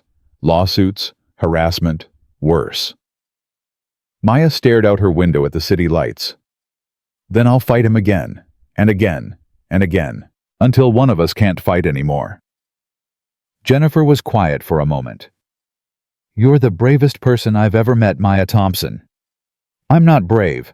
I'm just tired of being afraid. At 10:00 p.m., Maya received an unexpected visitor. A social worker named Patricia Mendez knocked on her door with an envelope in her hands. Ms. Thompson, I'm sorry to bother you so late. I work with Brandon Sterling. He asked me to give you this. Maya took the envelope. He asked for me. He's been in therapy since the incident, intensive therapy. He's starting to understand what happened, what he did. Patricia's face was kind, but sad. He wanted you to have this. Maya opened the envelope. Inside was a drawing, crayon on white paper. A woman with dark skin swimming in blue water, fish all around her. And in the corner, a small boy with tears on his face, and the words, I'm sorry, written in wobbly letters. Maya's throat tightened. He drew this. He's been drawing a lot. His therapist says it helps him process. He talks about you constantly, about what he did, about wanting to take it back. He's 8 years old. Yes, 8 years old, and already carrying more guilt than most adults will feel in a lifetime. Patricia paused. He wants to know if you hate him. He's terrified that you hate him. Maya looked at the drawing, at the tears on the crayon boy's face. Tell him I don't hate him, she said quietly. Tell him that what he did was wrong, but tell him that he has a chance to be different, to be better than what he was taught. You could tell him yourself. He's been asking to see you. Maya hesitated. Not yet, but someday. She folded the drawing carefully. Tell him someday. At midnight, Maya sat alone in her apartment, the drawing in her lap, her grandmother's cracked photograph beside her. Tomorrow the jury would decide. Tomorrow she would know if justice was real or just a fairy tale rich people told poor people to keep them quiet. But tonight, she looked at a child's drawing and felt something she hadn't expected. Hope. Not for herself, for Brandon. For the boy who had been taught to be a monster but might still learn to be human. For the future that was still unwritten. The drawing stayed on her nightstand when she finally fell asleep. And for the first time since the pool, Maya Thompson didn't dream about drowning. She dreamed about the ocean, clear and blue and full of life. The way it used to be. The way it could be again. The jury returned at 2:47 p.m. on Tuesday, October 15th. Maya sat in the front row of the courtroom, her hands gripped together so tightly her knuckles had gone white. Jennifer sat beside her, equally tense. The courtroom was packed to capacity. Every seat filled, people standing along the walls. The weight of anticipation pressing down on everyone like a physical force. Richard Sterling was brought in at 2:50 p.m. He looked worse than yesterday. The orange jumpsuit seemed to hang even looser on his frame. Dark circles ringed his eyes. But when he saw Maya watching him, that smile returned. The smile that said he still believed he would walk free. All rise. Judge Morales entered and took her seat. Her face was unreadable. The jury has reached a verdict. Madam Foreperson, please stand. A woman in her 50s rose from the jury box. Her hands trembled slightly as she held the paper. In the matter of the United States versus Richard Allen Sterling on the count of attempted murder in the first degree, how does the jury find? The foreperson took a breath. Guilty. The courtroom exploded. Shouts, screams, cameras flashing. Judge Morales banged her gavel repeatedly, demanding order, but for a moment no one could hear anything except the word echoing off the walls. Guilty. Richard's face went slack. The smile vanished. For one moment, he looked like what he truly was, a man who had finally run out of escapes. Order. I will have order in this court. The noise gradually subsided. Continue, Madam Foreperson. On the count of conspiracy to commit murder, guilty. On the count of environmental terrorism, under the Clean Water Act, guilty. On the count of racketeering, guilty. On the count of bribery of federal officials, guilty. On the count of money laundering, guilty. On the count of tax evasion, guilty. Each word landed like a hammer blow. Richard gripped the edge of the defense table. His knuckles went white. His breathing became rapid and shallow. On all remaining counts, the jury finds the defendant guilty as charged. Judge Morales nodded slowly. The defendant is remanded into federal custody pending sentencing. Sentencing will occur in 30 days. She looked at Richard with something that might have been disgust. Mr. Sterling, you have been found guilty by a jury of your peers on all counts. You will have the opportunity to address the court at sentencing. Until then, you are to have no contact with any witnesses in this case. She banged her gavel one final time. Court is adjourned. At 3:15 p.m., Maya walked out of the courthouse into chaos. Reporters surrounded her immediately, shouting questions, thrusting microphones toward her face. But this time, she was ready. This time, she had something to say. Ms. Thompson, how do you feel about the verdict? Maya faced the cameras. I feel relieved, she said, but I don't feel like celebrating. Richard Sterling destroyed something precious. He poisoned an ecosystem that took millions of years to build. He hurt countless people. No verdict can undo that damage. What happens now? Now we rebuild. The reef, the community, everything he tried to destroy. She paused. And we make sure this never happens again. Do you have any message for Richard Sterling? Maya considered the question. No, she said finally. I have nothing to say to him. He had 30 years to listen to the people he hurt. He chose not to. Now he can spend the rest of his life in a cell thinking about what that choice cost him. She turned and walked toward Jennifer's car. Behind her, the reporters kept shouting questions she didn't answer. At 4 p.m., Maya received a phone call that changed everything. "Ms. Thompson, this is Patricia Mendez, Brandon's social worker." Maya's heart tightened. "Is he okay?" He watched the verdict on television. The state facility where he's staying has news access. Patricia's voice was heavy.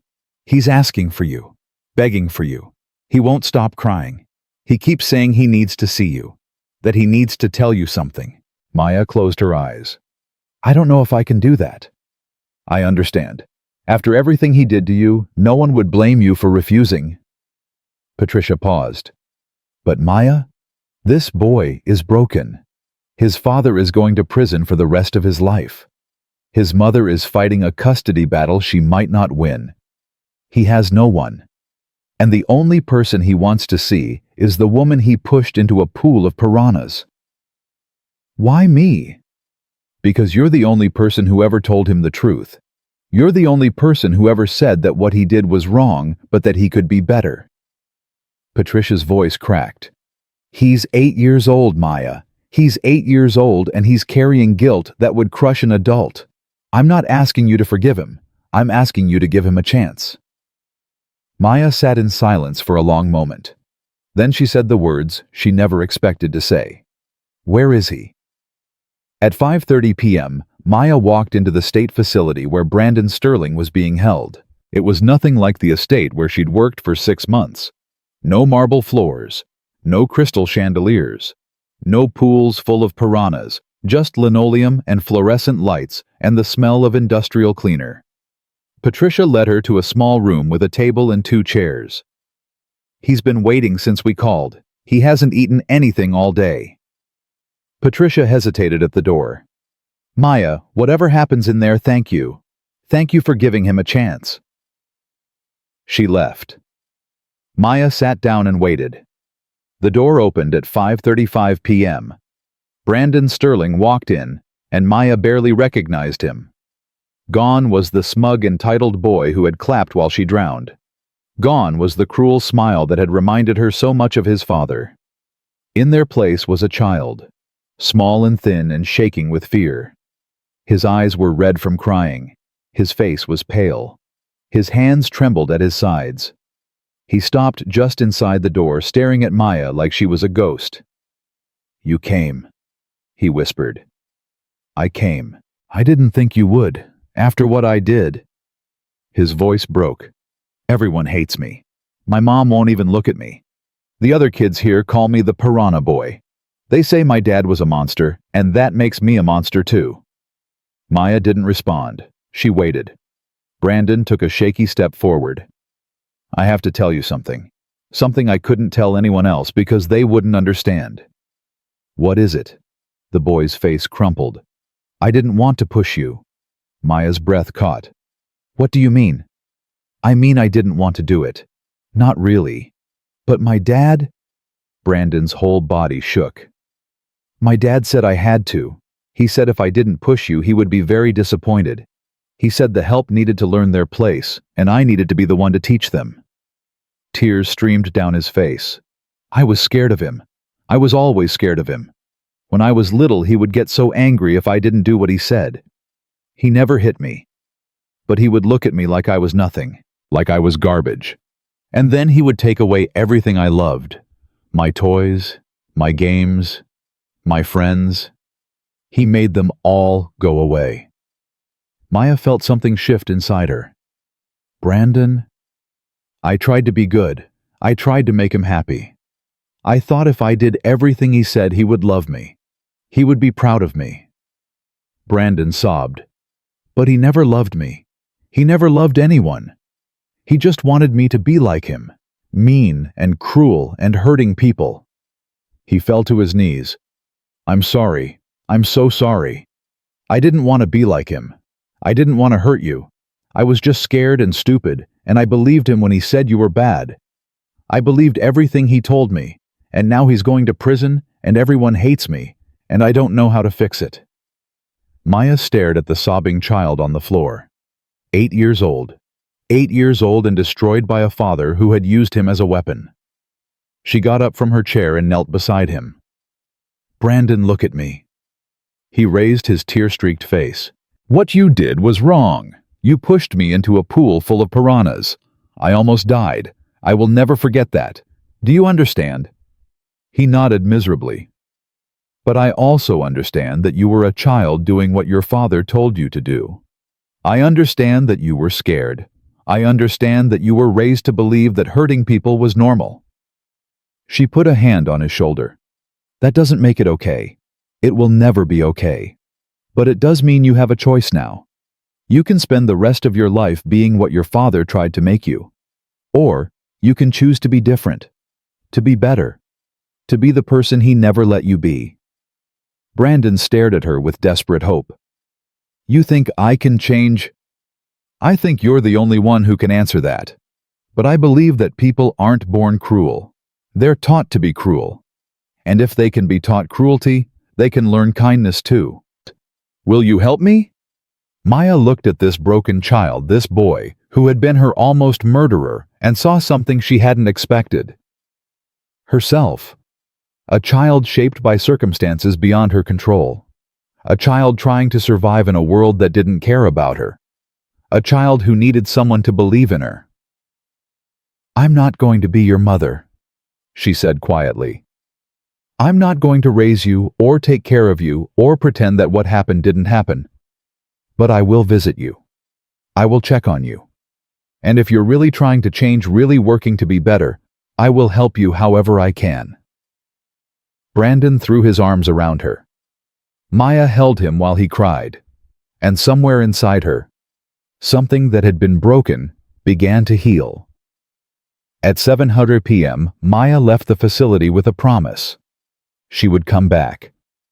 Every week she would come back. Not because Brandon deserved it, but because every child deserves at least one person who believes they can be better. Jennifer was waiting in the car. "How did it go?" Maya looked out the window at the facility growing smaller in the rearview mirror. "It went," she said. "It just went." At 8:30 p.m., the evening news announced Richard Sterling's sentence. The judge had expedited the process due to the overwhelming evidence and the defendant's history of witness intimidation. "Richard Allen Sterling, you have been found guilty of crimes that span 3 decades. You poisoned our waters. You corrupted our officials. You tried to murder a woman in cold blood. And throughout it all, you showed no remorse, no accountability, no basic human decency." Judge Morales stared down at Richard with contempt. "You believed that your wealth made you untouchable. You believed that enough money could buy immunity from consequences. You were wrong." She pronounced the sentence. "You are hereby sentenced to 45 years in federal prison without the possibility of parole."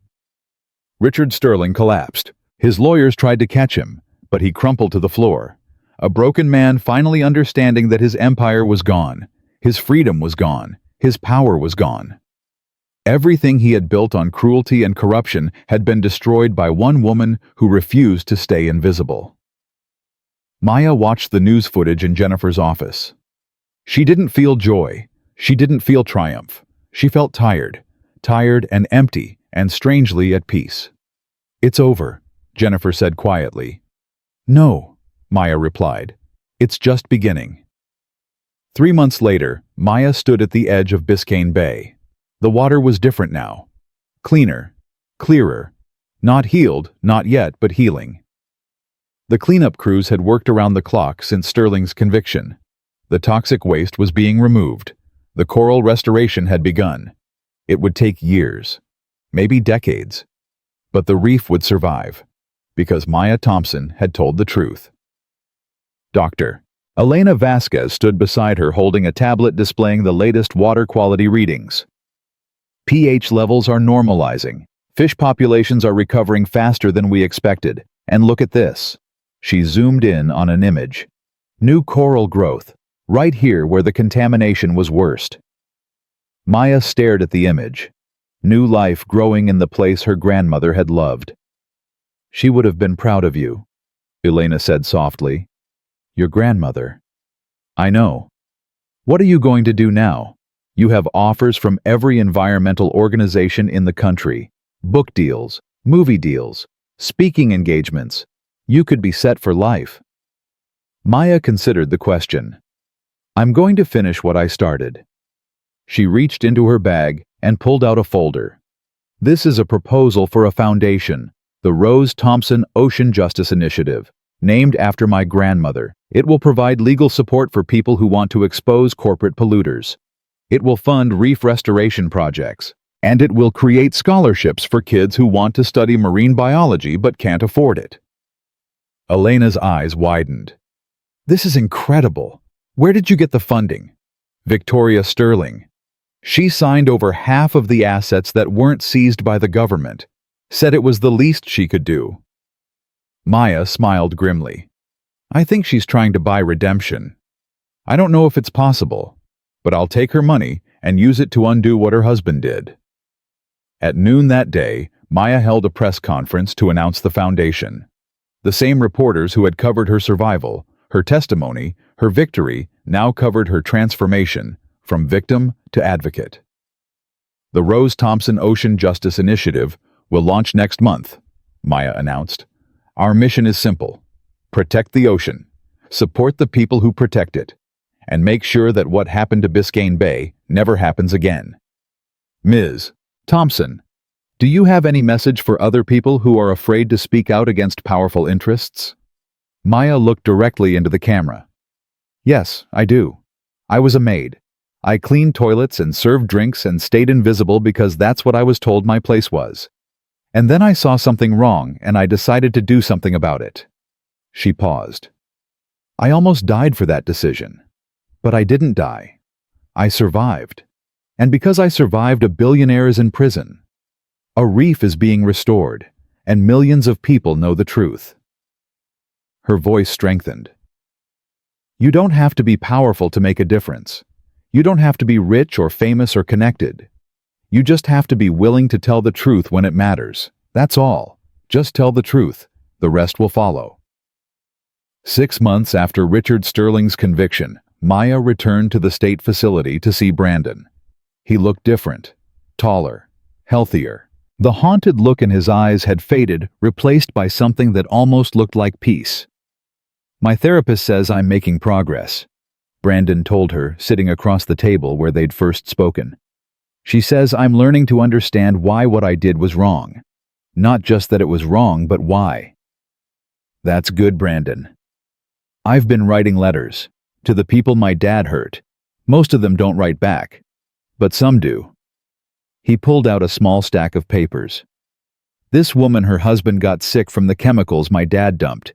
She wrote back and said she forgives me because I was just a kid.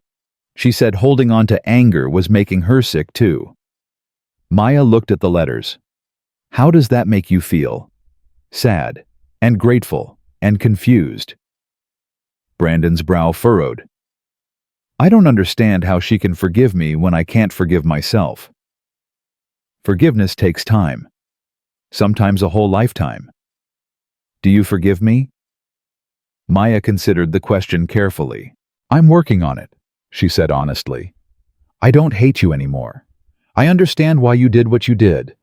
But forgiveness, she shook her head. That's not something I can just decide. It has to grow, like coral, slowly, over time. Brandon nodded. That's okay. I'll wait. He looked up at her with eyes that were no longer his father's. I'll wait as long as it takes. 1 year after the pool, Maya stood before a graduating class at the University of Miami. She'd been invited to give the commencement address. The former maid, the piranha survivor, the woman who had brought down an empire. I was supposed to graduate from this university, she told the crowd. 10 years ago, I was a marine biology student with a full scholarship and a dream of saving the ocean. Then life happened. My grandmother got sick. I dropped out. I gave up. She paused. But here's what I've learned. Giving up isn't permanent. Dreams don't die just because you have to set them aside. Sometimes the path to where you're going takes you through places you never expected. She looked out at the sea of caps and gowns. I became a maid, I cleaned houses for rich people who didn't see me. And while I was invisible, I saw something that changed my life. I saw a crime. I saw an injustice. And I decided that being invisible didn't mean being powerless. Her voice rose. Every single one of you has that same power. The power to see what others miss. The power to speak when others are silent.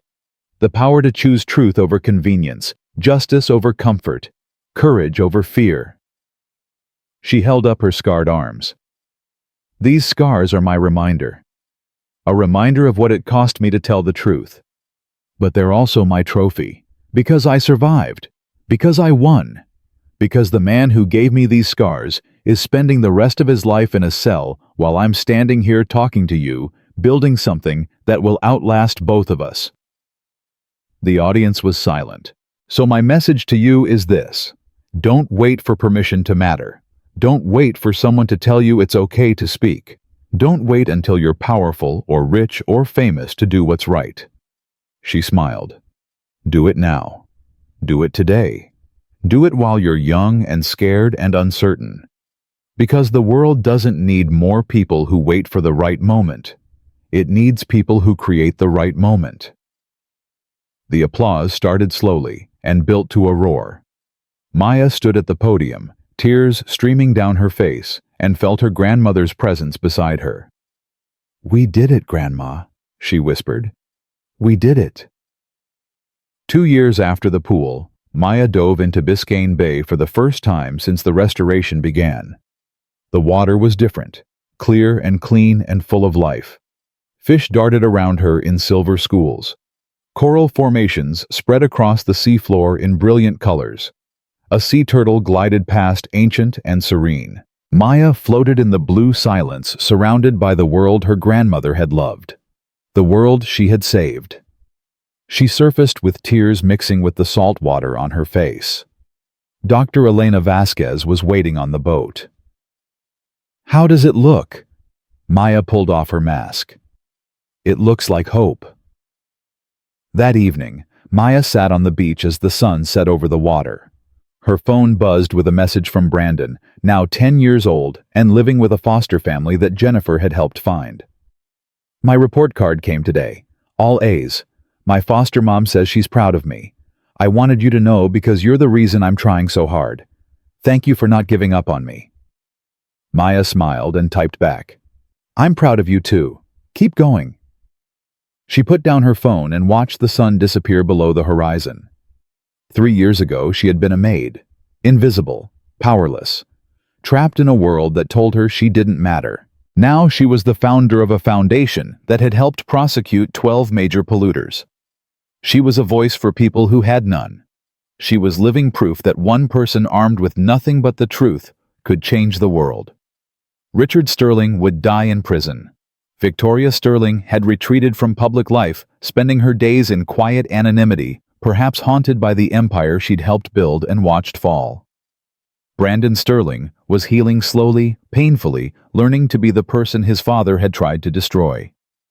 And Maya Thompson was standing on a beach her grandmother had loved, watching the ocean that had almost killed her shimmer gold in the dying light. She thought about the piranhas, about the cold water, about the moment when she'd understood that Richard Sterling intended to watch her die. She thought about the stillness that had saved her, the knowledge that panic was the enemy, the training that had turned her from victim to survivor. And she thought about what came after. The videos, the trial, the verdict, the sentence, the foundation, the restoration, the speeches and the book deals, and the movie that was coming out next year. All of it because she had refused to stay invisible. All of it because she had chosen to tell the truth. Maya stood up and walked to the water's edge. The waves lapped at her feet, warm and gentle. "I did it, Grandma," she said to the ocean. "I did what you taught me. I saw what they tried to hide, and I told everyone." The wind carried her words out over the water. Somewhere beneath the surface, the coral was growing. Somewhere in a prison cell, a billionaire was learning what it meant to be powerless. Somewhere in a foster home, a boy was learning how to be kind. And here on a beach in Miami, Maya Thompson stood in the place where her story had begun, and understood that it would never really end. Because stories like hers don't end. They spread. They inspire. They become part of something larger than one person, one reef, one battle. They become hope. Maya turned away from the water and walked toward her car. Tomorrow, there would be more work. More polluters to expose. More victims to help. More truth to tell. But tonight she allowed herself a moment of peace. She had survived the pool. She had survived the lies. She had survived everything Richard Sterling had thrown at her. And she was still standing. Not as a maid, not as a victim, but as Maya Thompson. Marine biologist. Activist. Survivor. The woman who refused to stay invisible. The woman who told the truth when it mattered. The woman who proved that even the most powerful men can fall when one person is brave enough to push back. She got in her car and drove toward the city lights. Behind her, the ocean kept moving, kept changing, kept healing. Just like her. Just like the world. One truth at a time.